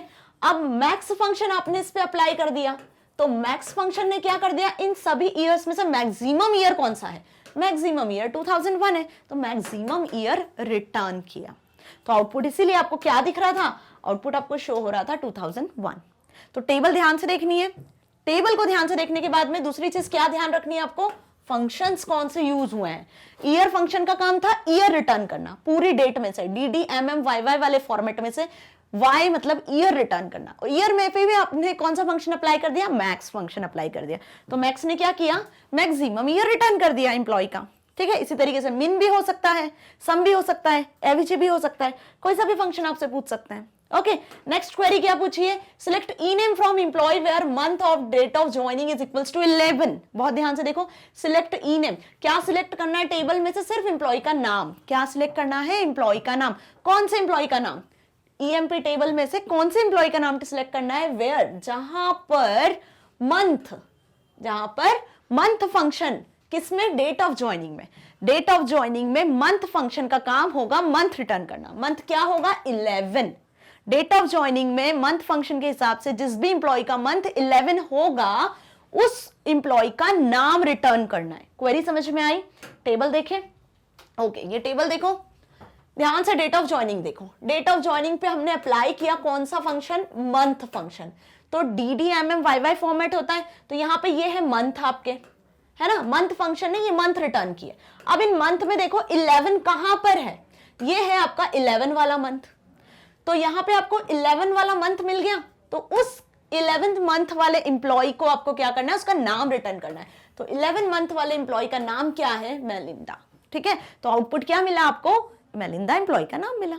कैसे यूज किया आपने, मंथ वाला फंक्शन यूज किया जो कि एक डेट फंक्शन है। ठीक है, मंथ वाले फंक्शन को आपने अप्लाई किया इस कॉलम पे, डेट ऑफ ज्वाइनिंग पे। तो डेट ऑफ ज्वाइनिंग ने मंथ रिटर्न किया, उस मंथ पे कौन सा इंप्लॉय आया था जिसकी डेट ऑफ ज्वाइनिंग 11 मंथ थी, ठीक है, उसका नाम रिटर्न हुआ। क्वेश्चन समझ में आया अच्छे से? ओके, क्वेरी समझ में आई? तो उसके अकॉर्डिंग देखो आउटपुट क्या मिला आपको, आपको आउटपुट मिला नाम इंप्लॉय का मेलिंडा। ओके, सो यहां पे क्या हुआ, क्वेश्चन नंबर 7 फिनिश हुआ। अब क्वेश्चन नंबर 7 जो है वो इंटरनल चॉइस वाला क्वेश्चन था। ठीक है, फर्स्ट क्वेश्चन था एक। अब और करके इसके और में क्या पूछा है वो देख लो। Based on the table given above help mister Som writing queries for the following task.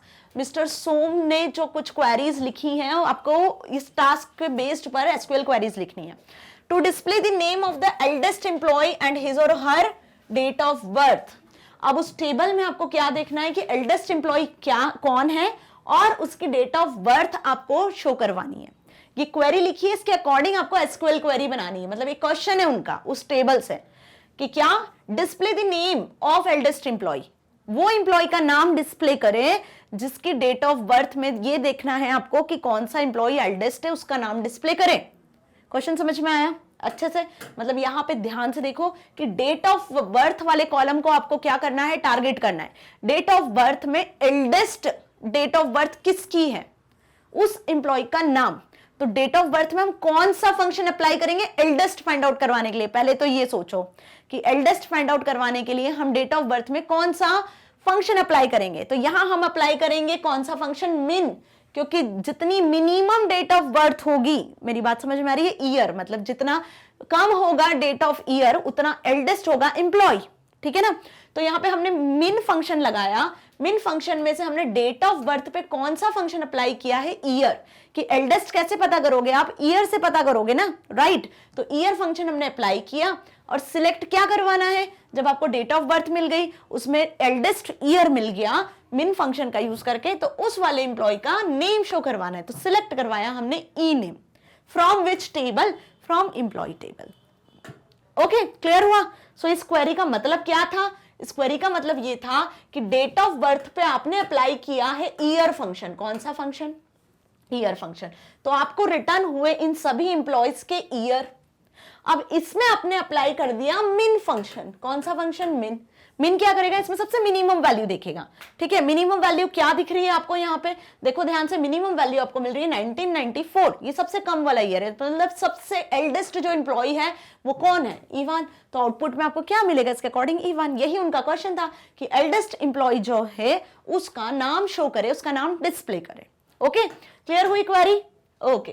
Now next is to display the name of those employees whose joining month is May. जिनका joining month मई है उन employees की detail को show करे। Display the name of those employee. उन employee के नाम को शो करे जिनका joining month क्या है, मई। मई मतलब कि 5th month. ओके, तो यहाँ पे देखो क्या लिखा हमने कि सिलेक्ट करना क्या है, डिस्प्ले क्या करवाना है, नेम ऑफ एम्प्लॉय। तो सिलेक्ट कर लिया हमने ई नेम, है ना। क्या डिस्प्ले करवाना है, नाम एम्प्लॉय का। तो ई नेम सिलेक्ट करा from table EMP where month function का यूज किया। ठीक है, डेट ऑफ ज्वाइनिंग कॉलम में आपको मंथ चाहिए, तो कौन सा मंथ, 5। अब जहां पे जिस एम्प्लॉय ने मई मंथ में 5th मंथ में ज्वाइन किया है कंपनी को, है ना, मंथ फंक्शन ने 5 जहां मिलेगा उसे, उसके अकॉर्डिंग एम्प्लॉय के नाम शो हो जाएंगे। ओके, समझ में आया क्वेरी किस तरीके से लिखी है? तो टेबल में जहां भी मंथ फंक्शन अप्लाई होगा, जैसे सपोज आपकी ये टेबल है डेट ऑफ ज्वाइनिंग, यहाँ पे हमने मंथ फंक्शन अप्लाई किया है और इसकी वैल्यू हमने सेट की है कि जहां पे मंथ फंक्शन की वैल्यू 5 मिल रही है, तो मंथ फंक्शन की वैल्यू 5 आपको सिर्फ यहीं पर मिल रही है, यहीं मिल रही है ना। पहले तो मंथ रिटर्न हुए सारे, इस मंथ में चेक किया कि 5 कहाँ है, 5 यहाँ है, तो यहां पर 5 है, तो उस एम्प्लॉय का नाम क्या है, मिकेल। ठीक है, तो आपको ये आउटपुट रिटर्न हो जाना है। तो दोनों तरीके से क्वेश्चन पूछा है, ये वाला क्वेश्चन नंबर 7 क्वेरी पूछी है, आउटपुट बताना है, और इस तरीके से क्वेश्चन पूछा है, क्वेरी लिखना है। दोनों तरीके से क्वेश्चन पूछा है और होप आपको दोनों तरीके से समझ में आया है। ऐसा क्वेश्चन जरूर आपके एग्जाम में आने वाला है 100%। ठीक है, तो सेक्शन ए कंप्लीट हुआ, यहाँ 2 मार्क्स से क्वेश्चन, 7 क्वेश्चन हम कंप्लीट कर चुके हैं। अब सेक्शन बी पे आते हैं। सेक्शन बी में क्वेश्चन नंबर 8 है, predict the output of the following query. ये क्वेरी लिखी हुई है, इसका आउटपुट प्रिडिक्ट करना है। ये 3 मार्क्स से क्वेश्चन यहां से स्टार्ट हो रहे हैं students. Okay, so select INSTR. INSTR function का काम जल्दी से बता दो क्या होता है, स्ट्रिंग में से किसी सब स्ट्रिंग की पोजीशन को रिटर्न करना। होल स्ट्रिंग लिखी हुई है, उसमें से किसी कैरेक्टर की पोजीशन, यदि किसी होल स्ट्रिंग में से किसी सब स्ट्रिंग की पोजीशन आपको चाहिए कि 10 कैरेक्टर का आपका स्ट्रिंग है, 10 में से 5वें कैरेक्टर पे क्या है, छठे कैरेक्टर पे क्या है ना, ऐसा पोजीशन यदि आपको रिटर्न करवानी तो इनएसटीआर का हम यूज करते हैं। जैसे सपोज मैंने लिखा वेलकम, ठीक है, अब इस वेलकम में से हमें सी की पोजीशन रिटर्न करनी है। किसकी? सी की पोजीशन। तो सी की पोजीशन क्या होगी, 1 2 3 4, तो सी की 4th पोजीशन है, तो 4 कौन रिटर्न करेगा आपको, इन एसटीआर फंक्शन का काम होगा इस कैरेक्टर की पोजीशन सर्च करके इस पूरी होल स्ट्रिंग में से रिटर्न करना। ओके, सो इस क्वेश्चन को आप ध्यान से देखो, यहां पूछा है आपसे exams@cbse.in। बहुत ध्यान से देखो क्या लिखा है, exams@cbse.nic.in, सिंगल इन्वर्टेड क्लोज। ये हो गई आपकी स्ट्रिंग। इस स्ट्रिंग में से आपको सब स्ट्रिंग सर्च करनी है, उसकी पोजीशन सर्च करनी है। सब स्ट्रिंग क्या लिखी है इन्होंने, यहां कॉमा लगा के देखो क्या लिखी है, डॉट, कि इन्हें सर्च करना है डॉट। क्या सर्च करना है, डॉट। ये लिखा उन्होंने इनएसटीआर फंक्शन में। अब यहां ध्यान से देखो कि यहां पे 2 डॉट दिख रहे हैं आपको, एक डॉट ये है और एक डॉट ये है। तो इनएसटीआर फंक्शन क्या करेगा, पहले डॉट की पोजीशन रिटर्न करेगा। जो पहला डॉट ऑकर हो रहा है ना इस स्ट्रिंग में, उसकी पोजीशन रिटर्न करेगा। तो उसकी क्या पोजीशन होगी, 1 2 3 4 5 6 7 8 9 10 और 11। पहला डॉट कहां मिला उसे, 11th पोजीशन पे मिला, है ना। तो देखो आउटपुट क्या मिलेगा, आउटपुट मिलेगा 11। इस इनएसटीआर फंक्शन ने इस कैरेक्टर की, ये जो स्ट्रिंग पूरी स्ट्रिंग है उसमें डॉट की जो पोजीशन है वो रिटर्न की। ओके, ध्यान रखो 2 डॉट्स हैं, तो पहले जो ऑकर होने वाला डॉट है उसकी वैल्यू आपको मिल रही है।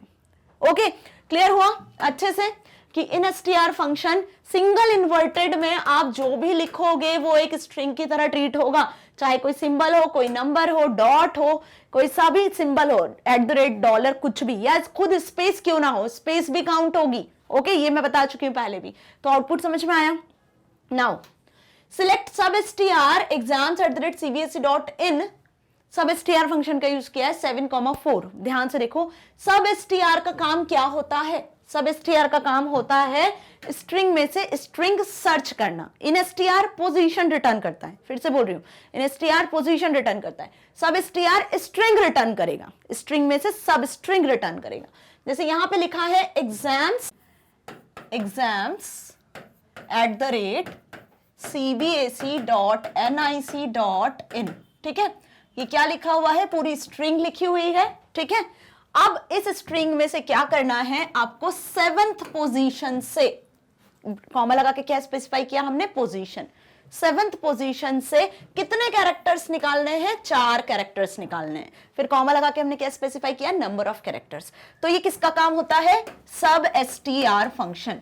सब एसटीआर फंक्शन का काम होता है किसी स्ट्रिंग में से, जो स्ट्रिंग आपने लिखी हुई है ना, उस स्ट्रिंग में से किसी पोजीशन से कैरेक्टर्स को, नंबर ऑफ कैरेक्टर्स को एक्सट्रैक्ट करना, स्ट्रिंग में से सब स्ट्रिंग को एक्सट्रैक्ट करना। ठीक है, तो ये सब एसटीआर का काम होता है। अब यहां पे ध्यान से देखो कि 7th पोजीशन से हमें 4 कैरेक्टर एक्सट्रैक्ट करना है, 1 2 3 4 5 6 7। 7th पोजीशन पे क्या दिख रहा है आपको, सी दिख रहा है ना। तो सी के बाद से आपको 4 कैरेक्टर एक्सट्रैक्ट करना है। तो CBSE ये हो गए आपके 4 कैरेक्टर 7th पोजीशन से, 1 2 3 4। ओके, ये क्या हो गए आपके 4 कैरेक्टर हो गए 7th पोजीशन से। ओके, सो आउटपुट क्या मिला, ध्यान से देखो, आउटपुट मिला हमें CBSE। ये आपके 7th पोजीशन से 4 कैरेक्टर होंगे इस पूरी होल स्ट्रिंग का। तो होल स्ट्रिंग से सब स्ट्रिंग हमने एक्सट्रैक्ट कर ली। क्लियर। अब सब str फंक्शन को और किस नाम से एक्सेस कर सकते हो आप? मिड फंक्शन के नाम से भी इसे एक्सेस कर सकते हो, और किस नाम से एक्सेस कर सकते हो? सब स्ट्रिंग नाम से भी पूछ सकते हैं आपसे क्वेश्चन। तो मिड, सब स्ट्रिंग, सब str तीनों का मतलब एक ही होता है, तीनों का फॉर्मेट एक जैसा ही होता है। तीनों तीन आर्ग्यूमेंट लेते हैं, string, position, number of character. String जिसमें से किस पोजीशन से एक्सट्रैक्ट करना है, कितने नंबर ऑफ कैरेक्टर्स एक्सट्रैक्ट करना है, ठीक है। तो इन str पोजीशन रिटर्न करता है, सब str फंक्शन मिड और सब स्ट्रिंग फंक्शन आपको स्ट्रिंग में से सब स्ट्रिंग रिटर्न करता है। ये ध्यान रखना है, दोनों तरीके से क्वेश्चन पूछा जा सकता है, ठीक है। इसमें कंफ्यूज होते हैं बच्चे कि सब str क्या कर रहा है, इन str क्या कर रहा है। इन str हमेशा पोजीशन रिटर्न करेगा, सब str हमेशा स्ट्रिंग की सब स्ट्रिंग, सब से याद रखना, सब स्ट्रिंग रिटर्न करेगा, ठीक है, क्लियर। तो ये क्वेश्चन समझ में आया। नाउ थर्ड पार्ट इसका पूछा है आपसे, सिलेक्ट लेफ्ट exams@cbse.nic.in, 5। अब यहाँ पे आपको लेफ्ट फंक्शन का काम क्या है ये समझा दूं मैं। लेफ्ट फंक्शन क्या करता है, स्ट्रिंग के लेफ्ट साइड से आपको कैरेक्टर रिटर्न करके देता है। ये भी कैरेक्टर ही रिटर्न करेगा, सब स्ट्रिंग ही रिटर्न करके देगा, लेकिन लेफ्ट साइड से स्ट्रिंग के। तो यहाँ पे देखो 5 लिखा है ना, मतलब लेफ्ट साइड से 5 कैरेक्टर। तो लेफ्ट साइड से 5 कैरेक्टर क्या हुए, 1 2 3 4 5, ये हो गए आपके लेफ्ट साइड से 5 कैरेक्टर स्ट्रिंग के। कॉमा लगा के हमने यहाँ पे 5 स्पेसिफाई किया, 6 स्पेसिफाई करते तो 6 कैरेक्टर आ जाते। ओके, तो यहाँ पे लेफ्ट फंक्शन का काम क्या है, स्ट्रिंग में से कितने कैरेक्टर लेफ्ट साइड से, ये लेफ्ट साइड है, लेफ्ट साइड से एक्सट्रैक्ट करना है। 5 कैरेक्टर एक्सट्रैक्ट करना है, तो नंबर ऑफ कैरेक्टर 5 है, तो इसलिए 5 कैरेक्टर आपको शो हो रहे हैं। दैट इज एग्जाम्स रिटर्न किया। ओके, लेफ्ट का मतलब समझ में आया। ऐसे राइट होता है, यदि यहाँ पे लेफ्ट की जगह राइट लिखा होता तो राइट फंक्शन यहां से आपको 5 कैरेक्टर रिटर्न करके देता, दैट इज nic.in। इस तरीके से आपको 5 कैरेक्टर्स मिलते हैं। तो लेफ्ट और राइट क्या करते हैं, लेफ्ट और राइट स्ट्रिंग में से सब स्ट्रिंग ही रिटर्न करते हैं, बट लेफ्ट फंक्शन लेफ्ट से रिटर्न करता है, राइट फंक्शन राइट से, राइट साइड की स्ट्रिंग से कैरेक्टर रिटर्न करता है। मिड, सब स्ट्रिंग क्या करते हैं, स्ट्रिंग में बीच में से किसी भी पोजीशन से आप नंबर ऑफ कैरेक्टर को एक्सट्रैक्ट कर सकते हो। ओके, सो कंफ्यूजन क्लियर, तीनों फंक्शन समझ में आ गए। और 8 का और वाला क्वेश्चन ध्यान से देखो। अब 3 नंबर के क्वेश्चन थे, 3 आपसे पूछे थे, 1-1 मार्क्स के तीनों क्वेश्चन थे। अब इस और क्वेश्चन में फिर आपसे 3 मार्क्स का क्वेश्चन पूछा गया है। Miss Saumya is working on a MySQL table named hotel. ये एक टेबल है जिसका नाम है, इस रिलेशन का नाम क्या है, होटल रिलेशन, ठीक है। हैविंग फॉलोइंग स्ट्रक्चर, ओके, ये स्ट्रक्चर दिख रहा है आपको, ठीक है। होटल नाम की एक टेबल है, एक रिलेशन है जिसका स्ट्रक्चर है, जो अपन DESC कमांड से स्ट्रक्चर देखते हैं ना, वही कि इस टेबल में 4 कॉलम्स हैं। कौन कौन से कॉलम्स हैं, user ID, name, city, mobile number. चारों कॉलम का टाइप क्या है, वर्कर टाइप का है, 20 कैरेक्टर्स होंगे चारों कॉलम में। नल वैल्यू yes, मतलब कोई प्राइमरी की नहीं है, डिफॉल्ट भी नल वैल्यूज है। ओके, मतलब देखा जाए तो एक ऐसी होटल टेबल यहाँ पे क्रिएटेड है जिसमें 4 कॉलम्स हैं। कौन कौन से 4 कॉलम्स हैं, user ID, name, city, mobile number. क्या है, user ID, name, city, mobile number. Okay, mobile number, ये 4 कॉलम से एक होटल नाम की टेबल में ये स्ट्रक्चर आपको दिखाया है, ठीक है, सिंपल स्ट्रक्चर। अब आपको क्या फाइंड आउट करना है, अब इसमें हमें क्या क्वेश्चन फाइंड आउट करना है, क्या आंसर करना है, वो ये है, she need to perform following task on the table. Table पे कुछ टास्क है जो उन्हें परफॉर्म करना है। क्या टास्क है, पहला टास्क देखते हैं। ओके, फर्स्ट टास्क यहाँ पे लिखा हुआ है, to fetch last 2 character from the user ID column. User ID column से लास्ट 2 कैरेक्टर फेच करवाने हैं। यूजर आईडी कॉलम है, इस कॉलम से सपोज यहाँ पे यूजर आईडी में कुछ वैल्यूज इंसर्ट है, ठीक है। ओके, यूजर आईडी सपोज हमने यहाँ पे एंटर कर लिया, यूजर आईडी A101, ठीक है, A102, A103, इस तरीके से जो यूजर्स आते जाएंगे उनकी एंट्रीज होती जाएंगी, उनके आईडी क्रिएट होते जाएंगे। तो लास्ट से मतलब कि यदि A101 है तो यहाँ लास्ट से, ये लास्ट है ना, इस लास्ट से आपको क्या करना है, कैरेक्टर एक्सट्रैक्ट करना है। लास्ट से कितने कैरेक्टर एक्सट्रैक्ट करना है, 2 कैरेक्टर। तो ये कौन सा साइड हुआ, राइट साइड। तो कौन सा फंक्शन लेंगे हम, ये एक स्ट्रिंग है, इसके लास्ट से मतलब राइट साइड से आपको 2 कैरेक्टर एक्सट्रैक्ट करना है, ये 2 कैरेक्टर। तो 2 कैरेक्टर लास्ट से एक्सट्रैक्ट करना है, तो हम यहाँ पे यूज करेंगे राइट फंक्शन का। राइट फंक्शन का काम होता है स्ट्रिंग के राइट साइड से नंबर ऑफ कैरेक्टर आपको एक्सट्रैक्ट करके शो करता है। तो कैसे यहाँ पे यूज किया है, ध्यान से देखो, राइट फंक्शन का यूज किया, सिलेक्ट राइट, किस कॉलम से एक्सट्रैक्ट करना है, कॉलम का नाम लिखा, कितने कैरेक्टर एक्सट्रैक्ट करना है, कॉमा लगा के 2 लिखा, फ्रॉम टेबल का नाम दैट इज होटल। ओके, सो बात समझ में आ गई। यहाँ पे आप मिड का भी यूज कर सकते हो, बट क्योंकि राइट फंक्शन का काम ही होता है स्ट्रिंग के राइट साइड से कैरेक्टर को एक्सट्रैक्ट करके शो करवाना, तो हमने राइट फंक्शन का यूज किया। ओके, अब क्वेश्चन में आपसे सिर्फ इतना पूछा था कि fetch the last 2 records from the user ID column, suggest suitable SQL function for the same, also write the query to achieve the desired task। मतलब फंक्शन का नाम भी आपको बताना है और क्वेरी भी आपको बताना है। ओके, तो अब आउटपुट में आपको क्या मिलेगा, यहाँ पे आपको मिलेगा 01, 02, 03। सपोज इस कॉलम इसमें हमने सपोज कर लिया कि 3 रिकॉर्ड्स हैं, ठीक है, 3 कस्टमर की डिटेल है, तो हर एक के राइट साइड से आपको 2-2 कैरेक्टर मिलेंगे। क्यों? क्योंकि हमने यहाँ पे स्ट्रिंग पे नहीं, कॉलम पे ये फंक्शन अप्लाई किया है, इस कॉलम पे फंक्शन अप्लाई किया है। ओके, क्लियर हुआ?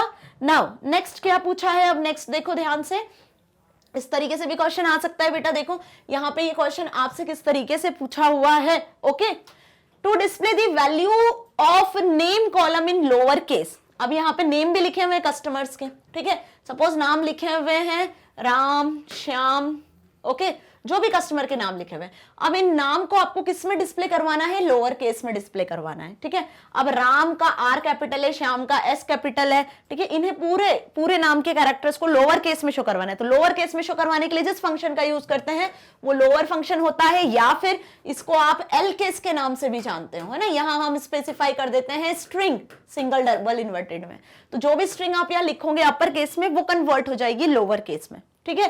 तो अब यहाँ पे हमें किस फंक्शन का यूज करना है, या तो एलकेस या तो लोअर, दोनों में से किसी भी एक फंक्शन का यूज कर सकते हो आप, दोनों का काम सेम होता है। तो सिलेक्ट लोअर, अब किस कॉलम की वैल्यू आपको लोअर केस में शो करवानी है, नेम कॉलम की। तो यहाँ पे हमने उस कॉलम का नाम स्पेसिफाई कर दिया, नेम, फ्रॉम टेबल का नाम होटल। तो होटल टेबल से नेम वाले कॉलम में जितने भी नाम होंगे सब आपको स्मॉल लेटर्स में शो होंगे। ओके, कैसे शो होंगे, स्मॉल लेटर्स में शो होंगे, जितने भी नाम होंगे सभी, क्योंकि एलकेस का काम होता है, लोअर फंक्शन का काम होता है लोअर केस में वैल्यूज को शो करवाना। ओके, सो एलकेस फंक्शन भी यूज कर सकते हो, लोअर फंक्शन भी यूज कर सकते हो। Clear? Now next is to display 3 characters from third place from the column city. City column में जहां पे सिटी एंटर है कि कस्टमर्स जो यूजर्स जो हैं होटल में आए हैं वो किस सिटी से आए हैं, तो यहाँ पे सिटी एंटर है। सपोज सिटी हमने एंटर कर ली दिल्ली, मुंबई, चेन्नई, है ना, ये सिटी हमने एंटर कर ली। तो यहाँ पे सिटी कॉलम में क्या करना है, आपको 3 कैरेक्टर डिस्प्ले करवाना है। सिटी कॉलम में से हर एक सिटी के 3 कैरेक्टर डिस्प्ले करवाना है, लेकिन कहां से, थर्ड प्लेस से। कहां से, थर्ड प्लेस से। जैसे दिल्ली एंटर है तो थर्ड प्लेस से L से शुरू होगा, मुंबई एंटर है सिटी तो यहाँ पे थर्ड प्लेस से शुरू होगा, ठीक है। तो थर्ड प्लेस से आपको एक्सट्रैक्ट करना है। तो अब आपको स्ट्रिंग के बीच में से एक्सट्रैक्ट करना है कैरेक्टर्स को, प्लेस दी हुई है, ठीक है। तो आप कौन सा फंक्शन यूज करोगे, लेफ्ट से एक्सट्रैक्ट करता है, राइट से एक्सट्रैक्ट करता है, इन str पोजीशन रिटर्न करता है। तो यहां हम यूज करेंगे मिड, सब str या सब स्ट्रिंग फंक्शन। मिड फंक्शन, सब str, सब स्ट्रिंग तीनों एक ही काम करते हैं, स्ट्रिंग में से बीच में से कहीं से भी आप स्ट्रिंग को एक्सट्रैक्ट कर सकते हो। तो यहां पे हम किसका यूज करेंगे, फंक्शन का नाम हो गया आपका मिड, सब str या सब स्ट्रिंग फंक्शन। किस तरीके से लिखना है, ध्यान से देखो, सिटी वाला कॉलम है, सिटी वाले कॉलम में जितने भी सिटीज के नाम होंगे थर्ड कैरेक्टर से 3 आने वाले 3 कैरेक्टर तक एक्सट्रैक्ट करना है। थर्ड कैरेक्टर ये हो गई पोजीशन और ये हो गए आपके नंबर ऑफ कैरेक्टर जितने आपको एक्सट्रैक्ट करना है। तो दिल्ली से आपको मिलेगा LHI, मुंबई से आपको मिलेगा MBA, इस तरीके से आपको कैरेक्टर रिटर्न होंगे इस क्वेरी के according from hotel table. Okay, तो मिड, सब str, सब स्ट्रिंग फंक्शन इस तरीके से क्वेश्चन आएगा, इस तरीके से यूज करके आपको बताना है। सो ये था 8th क्वेश्चन का और जो अभी हमने डिस्कस किया। Okay, now next question that is 9th question, ये भी 3 मार्क्स का है। Reena is working with functions of MySQL। अब रीना जो है MySQL के फंक्शंस के साथ वर्क कर रही है। Explain her following. अब कुछ फंक्शंस है जिन पर कुछ क्वेश्चंस दिए हुए हैं, उनके बारे में आपको एक्सप्लेन करना है। What is the purpose of now function, क्या बताया मैंने कि SQL के जितने भी फंक्शंस है ना वो सब अच्छे से याद करने हैं। हर एक फंक्शन का क्या काम है, क्या सिंटेक्स है, क्या एग्जांपल है, क्या आउटपुट मिलेगा, ये आपको अच्छे से पता होना चाहिए सारे फंक्शंस के बारे में जो आपकी बुक में मेंशन है। क्वेश्चन देखो, अभी ये तीसरे तरीके से क्वेश्चन पूछा हुआ है। अभी हमने देखा कि क्वेश्चन लिखा हुआ है, क्वेरी लिखना है, क्वेरी लिखी हुई है, आउटपुट लिखना है, राइट। अब आपसे डायरेक्ट फंक्शन पूछा है और उसके बारे में आपको लिखना है। क्वेश्चन कैसे भी पूछेंगे। So what is the purpose of now function. Now function का काम क्या होता है, आपके सिस्टम में जो करंट डेट और टाइम है वो रिटर्न करता है now function. It returns the current date and time. Ninth question के सब पार्ट्स हैं, 1 2 3 एक एक नंबर के क्वेश्चन है, तो सिंपल एक लाइन में एग्जैक्ट आंसर लिखना है। सो क्या करता है now function returns current date and time. जब आप सिलेक्ट नाउ लिखोगे तो जो भी करंट डेट और टाइम हो रहा होगा आपके सिस्टम में वो शो होगा। ओके, नेक्स्ट देखो, how many parameters does it accept. Now function कितने पैरामीटर लेता है। नाउ फंक्शन जो आप यूज कर रहे हो इसमें क्या कुछ पैरामीटर्स आप स्पेसिफाई करते हो, नहीं, it doesn't take any parameter. Okay, simple आपको इस तरीके से लिखना होता है, सिलेक्ट नाउ। जब आपने ऐसा लिखा, सेमीकोलन लगाया, कहां पर, MySQL पर, ठीक है। जब आप इस तरीके से प्रॉम्प्ट आता है और सिलेक्ट नाउ लिखते हो तो आपको आउटपुट में क्या मिलता है, आप आउटपुट में देखते हो करंट डेट और टाइम। सपोज करंट डेट हो रही है 15/01/2021 और टाइम भी आपको यहाँ पे शो होगा, सपोज 2:10 और 60 समथिंग, कुछ ऐसे आपको टाइम शो होगा। ओके, ये करंट डेट टाइम रिटर्न करता है। तो नाउ फंक्शन कोई भी आर्ग्यूमेंट नहीं लेता है, it returns the current date and time. Okay, third देखो क्या पूछा है आपसे, What is the general format of its return type। जो वैल्यू ये रिटर्न कर रहा है करंट डेट और टाइम, उसका क्या फॉर्मेट होगा। तो डेट किस फॉर्मेट में रिटर्न करेगा ये, YYY, मतलब पहले ईयर, देन फिर मंथ, फिर डेट, और टाइम कैसे रिटर्न करेगा, hours, then minutes, then seconds. तो YYY MMDD ये फॉर्मेट होगा डेट का, आर, मिनट और सेकंड ये फॉर्मेट होगा टाइम का। समझ में आया। So it return the now function is either in form this और इन फॉर्म दिस। तो दोनों फॉर्म में रिटर्न कर सकता है, या तो आपको इस फॉर्मेट में या बिना डैश और डॉट के फॉर्म में, ठीक है। इट डिपेंड्स कि नाउ फंक्शन किस तरीके से वर्क कर रहा है और किस तरीके से यूज किया जा रहा है आपके सिस्टम में। Okay, question number 10। तो क्वेश्चन नंबर 9 भी समझ में आ गया। Question number 10, this is the last question of 3 mark question, ठीक है। ये 3 मार्क्स का आखिरी क्वेश्चन है 10th। इसके बाद जो शुरू होंगे वो 4 मार्क्स के क्वेश्चंस होंगे, मतलब सेक्शन सी शुरू होगा। Okay, so while dealing with string data type in MySQL, जब आप MySQL के स्ट्रिंग डेटा टाइप से डील करते हो तो सबसे पहले तो ध्यान से सुन लो इस क्वेश्चन को पढ़ने के पहले ही, है ना, कि स्ट्रिंग डेटा टाइप, MySQL में स्ट्रिंग डेटा टाइप से रिलेटेड 2 डेटा टाइप्स होते हैं। एक होता है कैर और एक होता है वॉर कैर। क्या होते हैं, char and varchar. Char accept करता है only characters, fixed length data type होता है। वॉरकेर एक्सेप्ट करता है अल्फा न्यूमेरिक कैरेक्टर्स, मतलब नंबर्स और अल्फाबेट्स दोनों, और कैसा होता है, ये फिक्स्ड लेंथ टाइप नहीं होता है, variable length type data type होता है। ये 2 डिफरेंस है। ये मेमोरी को इफिशिएंटली यूज करता है, ये नहीं करता है, क्योंकि ये फिक्स्ड डेटा टाइप होता है, ठीक है। यहाँ पे जो साइज आपने लिखा है, हर एक कॉलम की वैल्यू के लिए वो पूरा साइज अलॉट होता है, वॉरकेर उसे यूटिलाइज कर लेता है। ओके, समझ में आ गई मेरी बात। तो स्ट्रिंग डेटा टाइप MySQL में 2 होते हैं, char and varchar. Okay, so while dealing with string data type in MySQL, it's observed that sometimes unnecessary space character comes in between, which hampers the successful execution of a string manipulation module. So name the suitable MySQL function to remove leading, trailing and both type of space characters from a string. Also give MySQL queries to depict the same.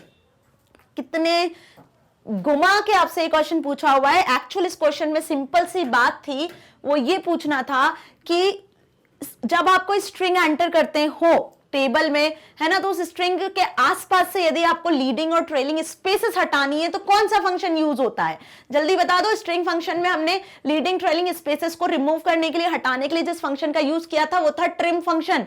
Left से हटाने के लिए L trim, right से हटाने के लिए are trim, दोनों side से यदि स्पेस हटानी है तो ट्रिम फंक्शन। ये 3 फंक्शन देखे थे, बस यही पूछा है यहाँ, और कुछ नहीं पूछा है, ठीक है। सो यहाँ पे आपसे क्या पूछा है कि जब आप स्ट्रिंग डेटा टाइप के साथ में डील करते हो तो आप देखते हो कि अननेसेसरी किसी कॉलम की किसी वैल्यू में लीडिंग और ट्रेलिंग स्पेसेस होती है, तो उन स्पेसेस को हटाने के लिए, to remove the leading trailing spaces और both the side of the character और a string, also give the MySQL queries to depict the same।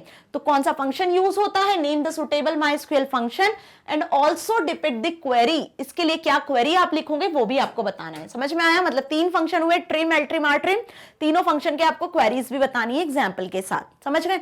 तो 3 नंबर का क्वेश्चन क्लियर। ओके, ये बन सकता है क्वेश्चन, इस तरीके से लिखना है, टू रिमूव लीडिंग स्पेस, मतलब लेफ्ट साइड से यदि स्पेस हटानी है, लेफ्ट साइड से लीडिंग स्पेस, कैरेक्टर लिखने के पहले जो स्पेसेस आ रही हैं तो एल ट्रिम फंक्शन यूज करता है। To remove the trailing space, character लिखने के बाद स्ट्रिंग जहां खत्म हो इसके बाद यदि स्पेस है उसे हटाना है, राइट साइड से स्पेस हटाना है तो R trim function. To remove both type of space, L trim, R trim, leading, trailing, दोनों स्पेसेस हटानी है, स्ट्रिंग के आसपास से स्पेस हटानी है तो ट्रिम फंक्शन। मतलब सपोज मैंने यहां पे लिखा MB that is magnet brains, और मैंने क्या किया, यहाँ पे स्पेसेस दे दी बहुत सारी, ठीक है, 1 2 3 4 5 स्पेसेस दे दी, ठीक है, सपोज 4 5 स्पेसेस, ये स्पेस हमें हटानी है तो इसके लिए यूज होता है एल ट्रिम फंक्शन लेफ्ट, ठीक है, स्ट्रिंग के, ये स्ट्रिंग है, इसके लेफ्ट साइड से स्पेस हटानी है। सपोज मैंने इस तरीके से लिखा एम बी और इसके बाद 4 स्पेस दे दी, ये स्पेसेस है, तो ये स्ट्रिंग के ट्रेलिंग स्पेस हो गई ना, राइट साइड की स्पेस हो गई, तो इसको हटाने के लिए यूज करेंगे आर ट्रिम फंक्शन। अब सपोज मैंने इस तरीके से लिखा 1 2 3 4 स्पेस दिया, फिर स्ट्रिंग लिखी, 1 2 3 4 स्पेस दिया, फिर स्ट्रिंग क्लोज कर दी, तो ये लीडिंग और ये ट्रेलिंग स्ट्रिंग के दोनों साइड से स्पेस जब हटानी है, बोथ साइड से, तो जो फंक्शन यूज होगा वो होगा ट्रिम फंक्शन। कौन सा फंक्शन? Trim function. समझ में आया? अब इसमें क्या करना है, इन फंक्शन में जो आर्गुमेंट होगा वो स्ट्रिंग टाइप का ही होगा ना, स्ट्रिंग के आसपास से स्पेस हटानी है। तो देखो हमने क्या पास किया है यहाँ पर, select L trim hello, L trim मतलब यहां जो भी स्पेस होगी वो हट जाएगी, select R trim hello, right side की जो स्पेस होगी वो हट जाएगी, सिलेक्ट ट्रिम हेलो लिखा है तो दोनों साइड पे जो स्पेस होगी हट जाएगी, और तीनों का आउटपुट क्या मिलेगा आपको? हेलो मिलेगा। समझ में आया कि आपको कैसे आउटपुट शो होगा? क्लियर? अब इसको लिखने का तरीका कैसे लिखोगे आप, ये तो आपके सॉल्यूशन पेपर्स में लिखा हुआ था, लेकिन आपको जब लिखना होगा तो आप इस तरीके से लिखना ताकि समझ में आ सके कि actual leading trailing spaces remove हो रही है। सिलेक्ट एल ट्रिम, क्या लिखा? सिलेक्ट एल ट्रिम, यहां पे आप बकायदा इस तरीके से स्पेसेस बताना, देन फिर हेलो लिखना, ठीक है, तो सेमीकोलन लगाना, तब इसका आउटपुट क्या मिलेगा आपको? प्रॉपर हेलो मिलेगा। एक ऐसे बॉक्स बनाना और उसमें आउटपुट शो करना, ठीक है, कि लेफ्ट साइड से स्पेसेस हट गई है। फिर सिंपल ऐसी आप क्या लिखोगे? सिलेक्ट आर ट्रिम, क्या लिखा आपने? आर ट्रिम, जैसे मैंने आपको समझाया था ये फंक्शन समझाते टाइम, ठीक है, यहां मैंने लिखा हेलो और इसके बाद मैंने 5 स्पेसेस दिए, फिर स्ट्रिंग क्लोज करी, सेमीकोलन लगाया, तो अब इसका आउटपुट कैसा आएगा? ध्यान से देखो, इसका आउटपुट भी इसी तरीके से आएगा कि लेफ्ट में तो हमने स्पेस दी नहीं है, लेकिन राइट साइड की भी स्पेसेस हट चुकी हैं, ठीक है, क्या हो गया? राइट साइड की स्पेसेस हट चुकी हैं। ओके, तो इस तरीके से आपको बॉक्स बना के शो करना है कि यहाँ पे भी जो स्पेसेस थी ना वो हट गई है, ठीक है। तो इसका आउटपुट क्या जनरेट हो रहा है? सिंपल इस तरीके से हेलो जनरेट हो रहा है। सेम ऐसे ही आपको इसके लिए यदि ट्रिम फंक्शन के लिए देनी है तो आप ऐसे स्पेस दो और यहां पे लिखो हेलो और फिर स्पेस दो और फिर इसको क्लोज कर दो, तो अब ये दोनों स्पेस हट जाएंगे और आंसर कुछ इसी तरीके से ही जनरेट होगा, क्योंकि ट्रिम फंक्शन का काम है दोनों साइड से स्पेस हटाना, ठीक है। तो 3 फंक्शन समझ में आ गए, leading, trailing in both side of string spaces को रिमूव करने के लिए। फाइन, किस तरीके से लिख कर आना है, आउटपुट कैसे आएगा वो भी समझ में आ गया। तो 3 फंक्शन थे, 3 नंबर से पूछ लिए उन्होंने, ये हो गए इनके नाम और ये हो गए उनकी एसक्यूएल क्वेरीज, ओके, और उसका आउटपुट क्या आने वाला है।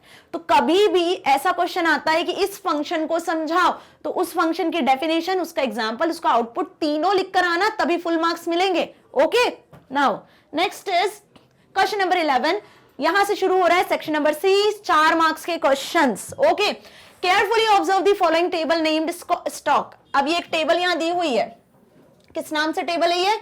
स्टॉक टेबल है। कौन सी टेबल है? स्टॉक टेबल, जिसमें स्टॉक के बारे में एंट्री की हुई है, ठीक है।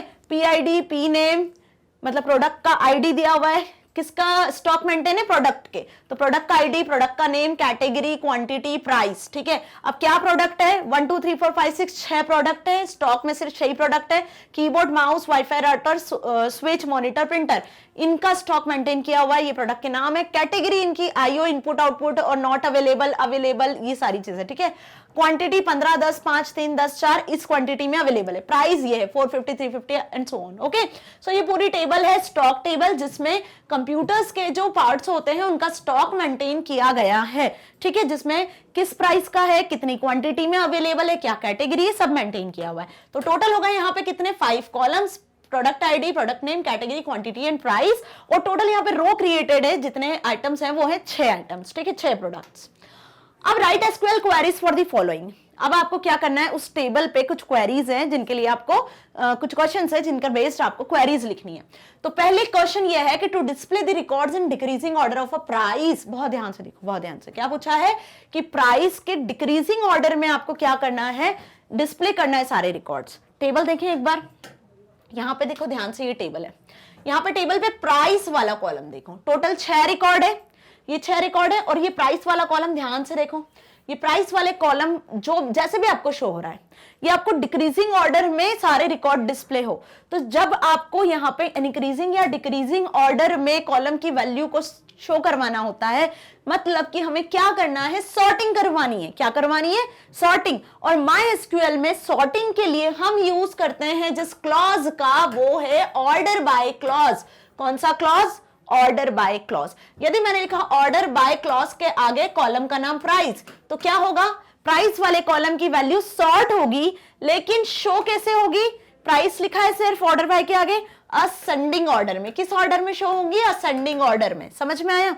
लेकिन हमें कैसे सॉर्ट करना है, हमें सॉर्ट करना है डिक्रीजिंग ऑर्डर में। तो आपको क्या यूज करना है, यहां पे आपको यूज कर लेना है ऑर्डर बाय कॉलम का नाम, और कॉलम के नाम के आगे आपको यूज करना है DESC।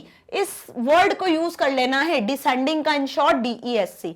जब आपने DESC लिखा, मतलब अब जो सॉर्टिंग होगी कॉलम की वैल्यूज की, वो डिक्रीजिंग ऑर्डर में होगी, डिसेंडिंग ऑर्डर में होगी। तो सॉर्टिंग के लिए जो क्लॉज यूज हुआ वो हुआ ऑर्डर बाय।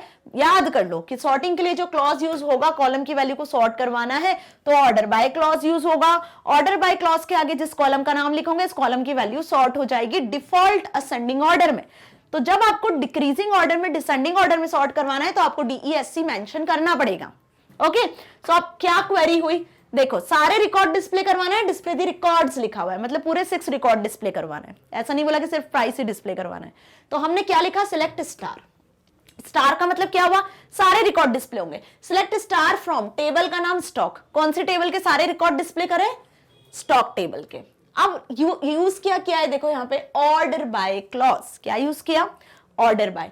किसके अकॉर्डिंग डिस्प्ले करे, प्राइस वाले कॉलम को ऑर्डर बाय के अकॉर्डिंग एक ऑर्डर में अरेंज करे। कौन से ऑर्डर में अरेंज करना है, DESC, डिक्रीजिंग ऑर्डर।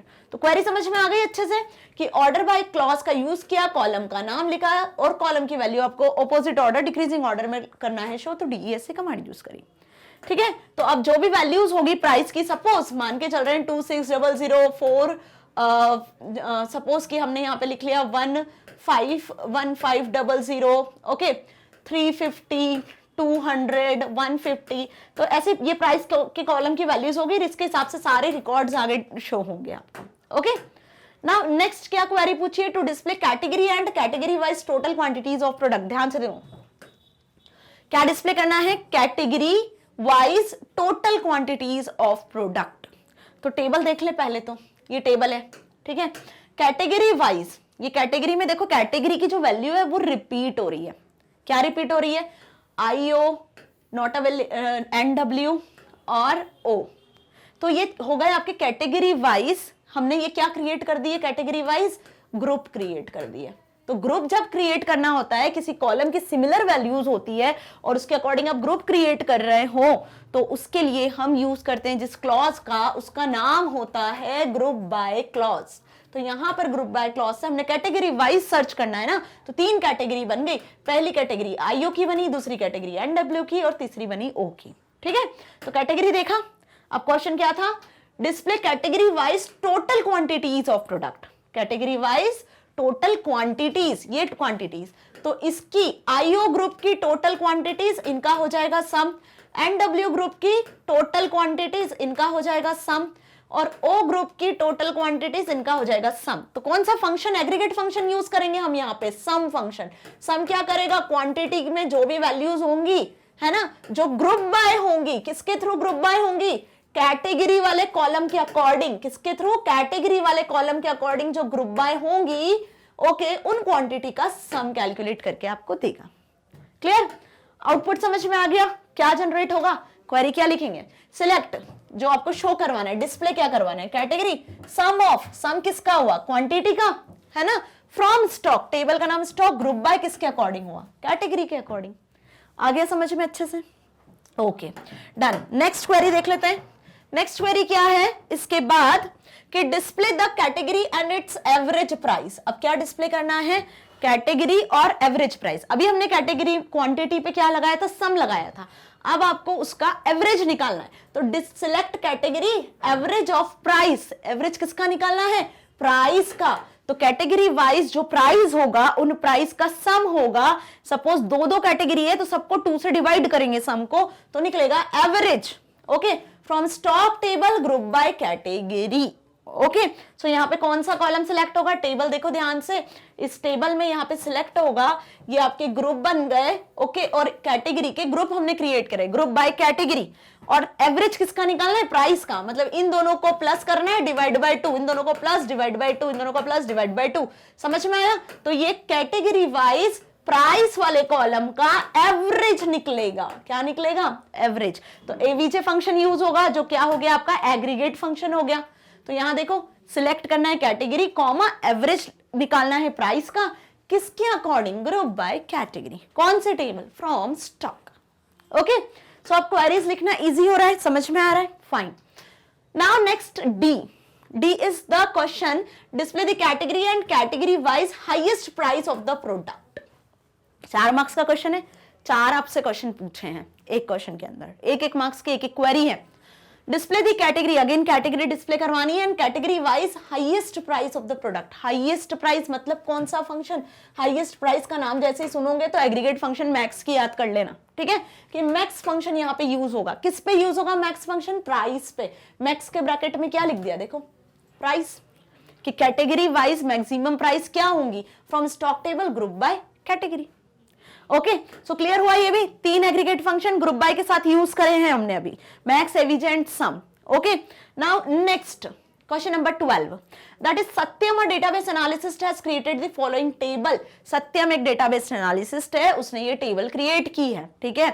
अब क्या टेबल क्रिएट की है, एक स्टूडेंट टेबल क्रिएट की है। ओके, सो इसमें कौन कौन से कॉलम आपको शो हो रहे हैं स्टूडेंट टेबल में, registration number, S name, student name, stream, optional and marks. Okay, ये कुछ कॉलम्स हैं जो किसने, सत्यम ने डेटाबेस में क्रिएट किए हैं, ओके, जो उसने एनालाइज किए हुए हैं।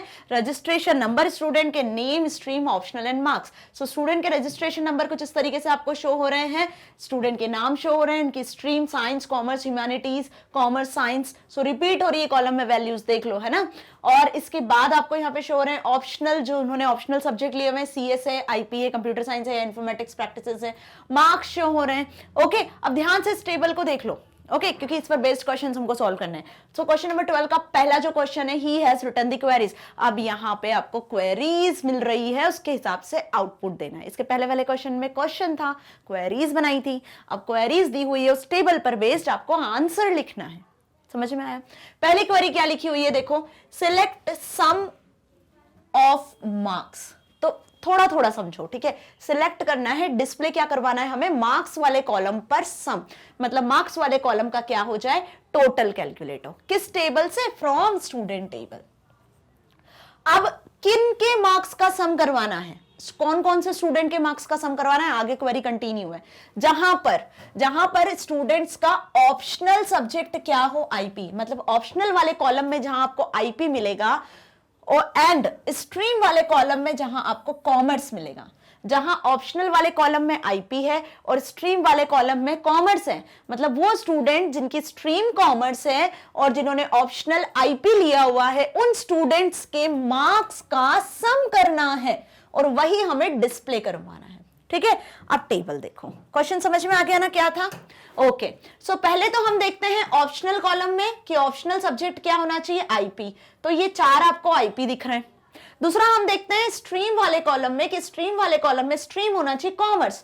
तो कॉमर्स एक ये स्ट्रीम दिख रही है, कॉमर्स एक ये स्ट्रीम दिख रही है, ठीक है। मतलब कि ये और ये 2 स्टूडेंट्स, ठीक है, कौन से 2 स्टूडेंट्स हैं, हर्षित और मनरीन, है ना। इन दोनों स्टूडेंट्स का स्ट्रीम कॉमर्स है, ऑप्शनल इनका आईपी है। इनके जो मार्क्स हैं 95 एंड 98, इन दोनों का क्या करना है, हमें सम फंक्शन अप्लाई कर देना है। सम फंक्शन अप्लाई कहां करना है, सम ऑफ मार्क्स, मतलब कि 95 प्लस 98, जो आंसर होगा आपका, आंसर सपोज आपका 1 कितना होने वाला है, 183 समथिंग कुछ, 193, ठीक है।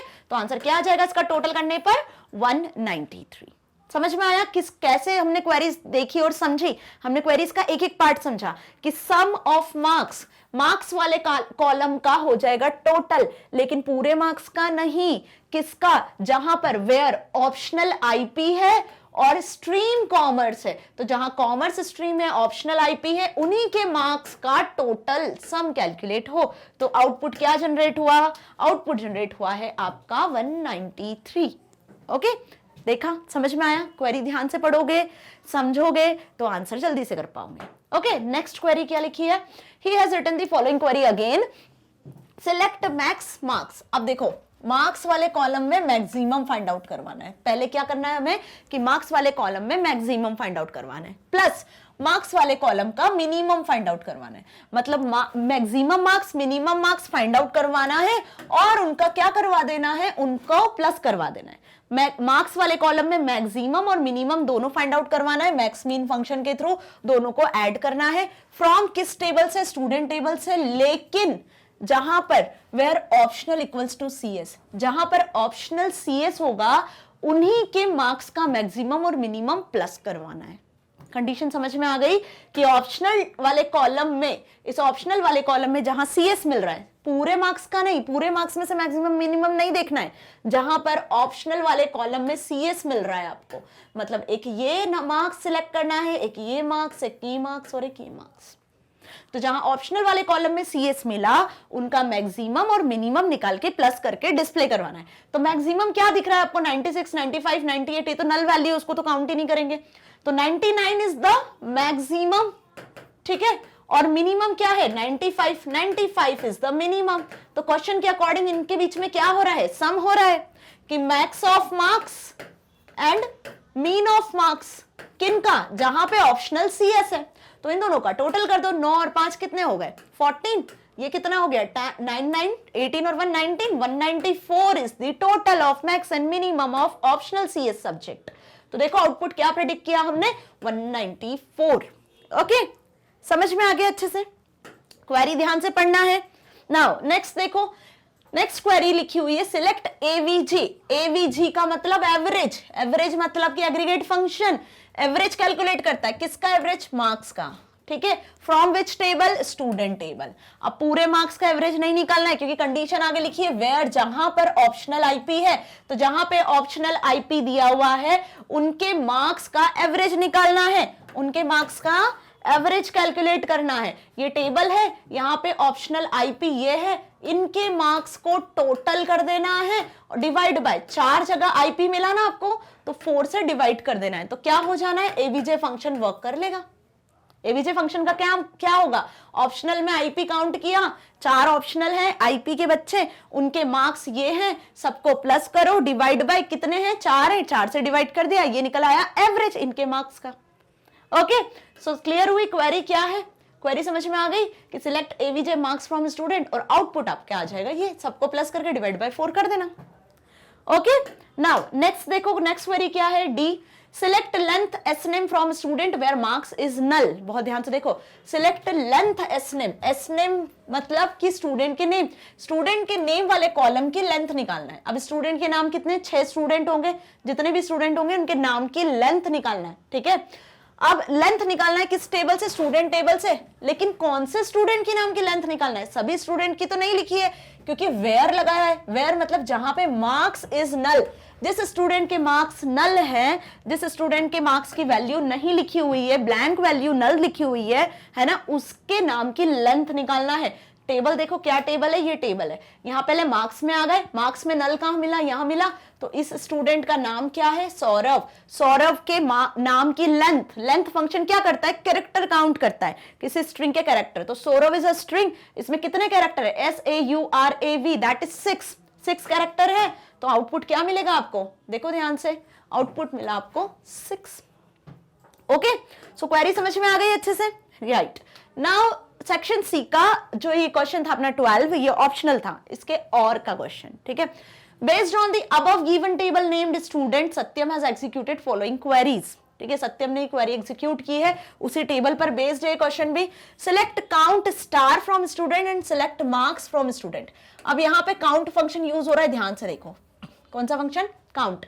काउंट स्टार क्या करता है, और काउंट के अंदर जब किसी कॉलम का नाम लिखते हो तब काउंट फंक्शन क्या करता है? मैंने काउंट फंक्शन जब समझाया था एग्रीगेट फंक्शन वाली वीडियो में, तो मैंने काउंट फंक्शन को आपको बहुत अच्छे से समझाया था, है ना, कि काउंट फंक्शन में जब आप किसी कॉलम का नाम लिखते हो तो वो क्या काउंट करता है, और जब आप स्टार लिखते हो तो वो क्या काउंट करता है। मतलब किस दोनों में से किस फंक्शन में नल वैल्यू इग्नोर होती है और नल वैल्यू काउंट होती है। ये था डिफरेंस दोनों में। तो काउंट स्टार और काउंट के अंदर जब आप कॉलम का नाम, जैसे यहाँ पे मार्क्स वाले कॉलम का नाम लिखा हुआ है स्टूडेंट टेबल के, तो यहाँ पे आपको दोनों का आउटपुट प्रिडिक्ट करना है कि दोनों का आउटपुट क्या जनरेट होगा, ठीक है। और जो भी आउटपुट जनरेट हो रहा है तो उसका प्रॉपर जस्टिफिकेशन देना है। क्वेरी ध्यान से देख लो, select count star from student, student table में जितने भी रिकॉर्ड होंगे काउंट स्टार फंक्शन उसे काउंट कर देगा। Select count marks from student, तो यहाँ पे जो काउंट फंक्शन है वो मार्क्स को काउंट करेगा कि मार्क्स वाले कॉलम में कितने मार्क्स हैं, ठीक है। फ्रॉम स्टूडेंट, जब आपने कॉलम का नाम लिखा है तो क्या कॉलम का नाम लिखने से नल वैल्यू काउंट होगी या नहीं होगी, ये आउटपुट आपको प्रिडिक्ट करना है, इसी का जस्टिफिकेशन आपको देना है। तो ध्यान से देखो यहाँ पे क्या है, यहाँ पे आपको दिया हुआ है कि काउंट स्टार जो फंक्शन है वो नल वैल्यूज को काउंट करता है। काउंट स्टार क्या करता है, स्टार का मतलब पूरे टेबल में जितने भी रिकॉर्ड है सबको काउंट कर लेना है, चाहे नल वैल्यूज आए नहीं आए सबको काउंट करना है। तो काउंट स्टार नल वैल्यूज को काउंट कर लेगा, तो इसका आउटपुट जो मिलेगा आपको वो मिलेगा 6, क्योंकि पूरी टेबल में 6 रिकॉर्ड्स है ना। लेकिन काउंट कॉलम नेम, मतलब जब आपने यहां पे देखा था इस तरीके से कि काउंट फंक्शन यूज हुआ था और इसमें काउंट फंक्शन में कॉलम का नाम लिखा था मार्क्स, तो मार्क्स में नल वैल्यू थी ना। अभी हमने इसके प्रीवियस क्वेश्चन में देखा कि जहां पे नल वैल्यू है उस स्टूडेंट के नाम की लेंथ फाइंड आउट करके दे। तो सौरव नाम का स्टूडेंट था जिसके मार्क्स नहीं लिखे हुए थे, नल वैल्यू थी। तो काउंट मार्क्स वाला एक फंक्शन ने क्या किया, मार्क्स काउंट किए, लेकिन आउटपुट क्या जनरेट करेगा, यहां पर आउटपुट मिलेगा आपको 5। क्यों, क्योंकि नल वैल्यू यहां पर इग्नोर होती है, नल वैल्यू को काउंट नहीं किया जाता है। तो दोनों के आउटपुट में डिफरेंस समझ में आ गया कि ये जो क्वेरी लिखी हुई है यहां पे आपको आउटपुट मिलेगा कि टेबल में टोटल काउंट फंक्शन ने रिटर्न किया है 6 रोज हैं, 6 रिकॉर्ड्स हैं काउंट स्टार ने। लेकिन काउंट में जब आपने किसी कॉलम के वाइज काउंट करवाया और यदि उस कॉलम में नल वैल्यूज है तो उसको इग्नोर करके आपको आउटपुट मिलेगा दैट इज 5। ओके, कि मार्क्स वाले कॉलम में कितनी वैल्यूज है, 5 वैल्यूज है। क्यों, क्योंकि नल वैल्यू हो गई है इग्नोर। ओके, नेक्स्ट देखो क्या लिखा है, 13th question which is the last question of your sample paper, जो कि 4 नंबर का क्वेश्चन है, ठीक है। Antulya creations, a startup fashion house has set up its main centre at Kanpur. Kanpur में उसने एक फैशन स्टार्टअप किया हुआ है, एक फैशन स्टार्टअप किया हुआ है, ठीक है, अंतुल्या क्रिएशंस के नाम से, Uttar Pradesh, for its dress designing. अब फैशन स्टार्टअप लगाया है तो ड्रेस डिजाइनिंग के लिए लगाया है, जिसमें वो ड्रेस को प्रोड्यूस करते हैं, सप्लाई करते हैं, ठीक है। अब उन्होंने 4 बिल्डिंग वहां पे क्रिएट की है इसके लिए। It has 4 blocks of buildings जहां पे उसने पूरा सेटअप लगाया है फैशन डिजाइनिंग का। Okay, so distance between the various blocks in is as follows. 4 building है जहां पे फैशन का सेटअप लगा हुआ है, जिसमें ड्रेस डिजाइन की जाती है, प्रोड्यूस की जाती है, सप्लाई की जाती है। अब A B C D ऐसे करके 4 ब्लॉक्स हैं, है ना, sorry A D S P, ये 4 ब्लॉक्स हो गए आपके, A D S and P, ये 4 बिल्डिंग्स हैं, ओके, जहां पे सेटअप्स हैं। अब आप ध्यान से देखो ADSP, ये 4 बिल्डिंग्स हैं, इनके बीच की डिस्टेंसेस बताई हुई हैं कि इन ब्लॉक्स के बीच के, इन बिल्डिंग्स के बीच की क्या डिस्टेंस है। Okay, so A to D 50 meter, A to P 60 meter, A to S 110 meter, D to S 60 meter, P to S 50 meter, P to D 150 meter. Okay, ये डिस्टेंसेस है, जिसमें P से D का जो distance है, जो P वाला block है और जो D वाला ब्लॉक है, वो सबसे ज्यादा मीटर के डिस्टेंस पर है। ओके, सो डिस्टेंसेस ध्यान से देख लो, ASDP 4 ब्लॉक, चारों के बीच के डिस्टेंसेस कि कौन सा ब्लॉक दूसरे ब्लॉक से कितना डिस्टेंस पर है। ओके, आगे क्वेश्चन कंटिन्यू करते हैं। Number of computers in each block. अब ड्रेस डिजाइन करना है तो आपको कंप्यूटर पे पहले डिजाइन करना पड़ेगा, तो हर एक ब्लॉक में, ASDP ब्लॉक में कितने नंबर ऑफ कंप्यूटर्स है, ब्लॉक A में 20 कंप्यूटर्स है, ब्लॉक D में 80 है, ब्लॉक P में 15 है, ब्लॉक S में 8 है ना। तो इतने नंबर ऑफ कंप्यूटर्स हर एक ब्लॉक में है, ठीक है। तो यहां पे देख लो, A जो ब्लॉक है वो एडमिन ब्लॉक है, P ब्लॉक प्रोडक्शन ब्लॉक है, S ब्लॉक सप्लाई ब्लॉक है, D ब्लॉक डिजाइन ब्लॉक है। इसके हिसाब से उन्होंने 4 बिल्डिंग्स में 4 ब्लॉक बनाए हुए हैं, admin block, design block, production block, supply block, ठीक है। तो एडमिन ब्लॉक में जो है 20 नंबर ऑफ कंप्यूटर्स हैं, ठीक है। ब्लॉक P में, प्रोडक्शन ब्लॉक में 15 नंबर ऑफ कंप्यूटर्स है, सप्लाई ब्लॉक में 8 number of computers and design block में 80 नंबर ऑफ कंप्यूटर्स लगे हुए हैं, ठीक है। अब क्वेश्चन क्या है ये तो समझ में आ गया। So based on the about specifications, ये स्पेसिफिकेशंस हमें दी हुई है, आंसर दी फॉलोइंग क्वेश्चंस। कुछ क्वेश्चंस हैं उसका आंसर आपको करना है। आउट ऑफ लैन व्हेन मेन, अब लैन व्हेन मेन ये तीनों क्या है, टाइप ऑफ नेटवर्क, ठीक है। LAN मतलब लोकल एरिया नेटवर्क, WAN मतलब वाइड एरिया नेटवर्क, MEN मतलब मेट्रोपॉलिटन एरिया नेटवर्क। 3 टाइप के नेटवर्क होते हैं। So out of LAN, MEN, WAN, what type of network will be formed if we interconnect different computers of the campus? Justify. अब 4 campus थे, क्या campus थे? 4। देखिए अभी हमने ये 4 कैंपस है, इन चारों कैंपस में जितने भी नंबर ऑफ कंप्यूटर्स लगे हुए हैं, यदि हमें इन चारों कैंपस, इस कैंपस में हमें अगर सभी को कंप्यूटर्स को आपस में कनेक्ट करना है, एक नेटवर्क में जोड़ना है, ठीक है, तो नेटवर्क में यदि कंप्यूटर को जोड़ना है तो आप LAN का यूज करोगे, WAN का या MEN का? इनके नाम से समझ में आता है।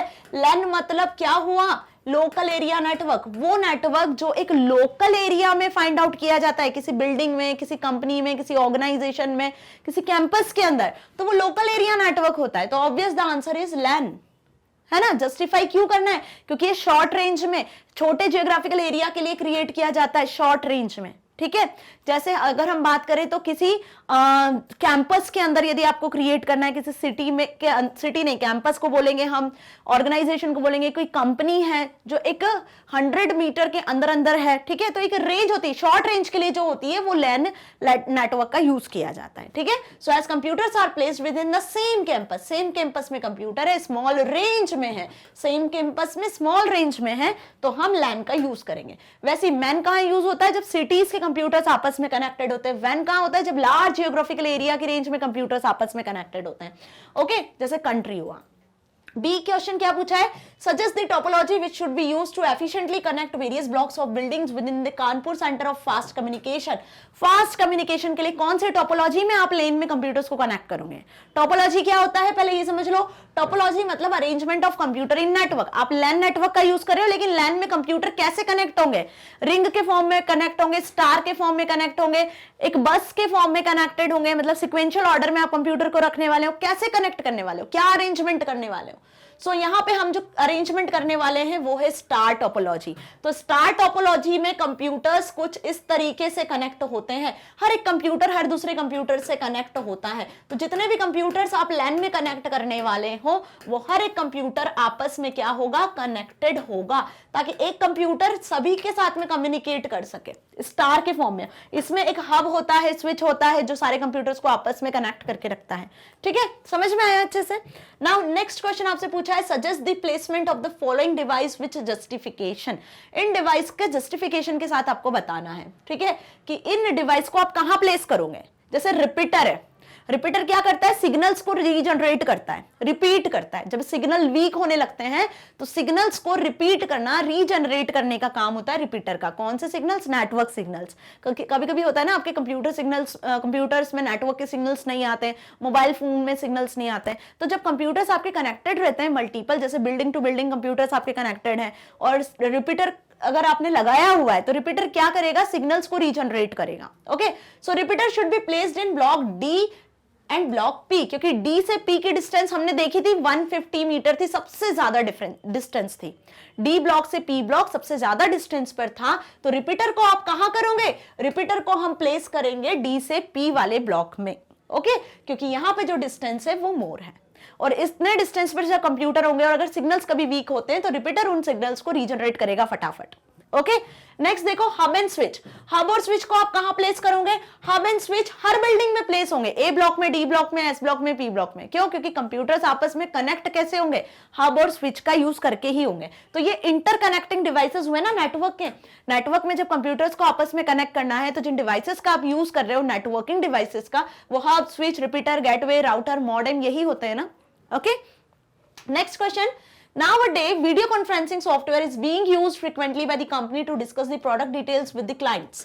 क्लाइंट के साथ में जब आप प्रोडक्ट की डिटेल्स को डिस्कस करने वाले हो, तो वीडियो कॉन्फ्रेंसिंग जो सॉफ्टवेयर है वो बहुत प्रचलित है और आजकल बहुत यूज कर रहे हैं। हम आप भी वीडियो कॉन्फ्रेंसिंग का यूज करते हैं, okay. So name any one video conferencing software. Video conferencing software का नाम बताना है।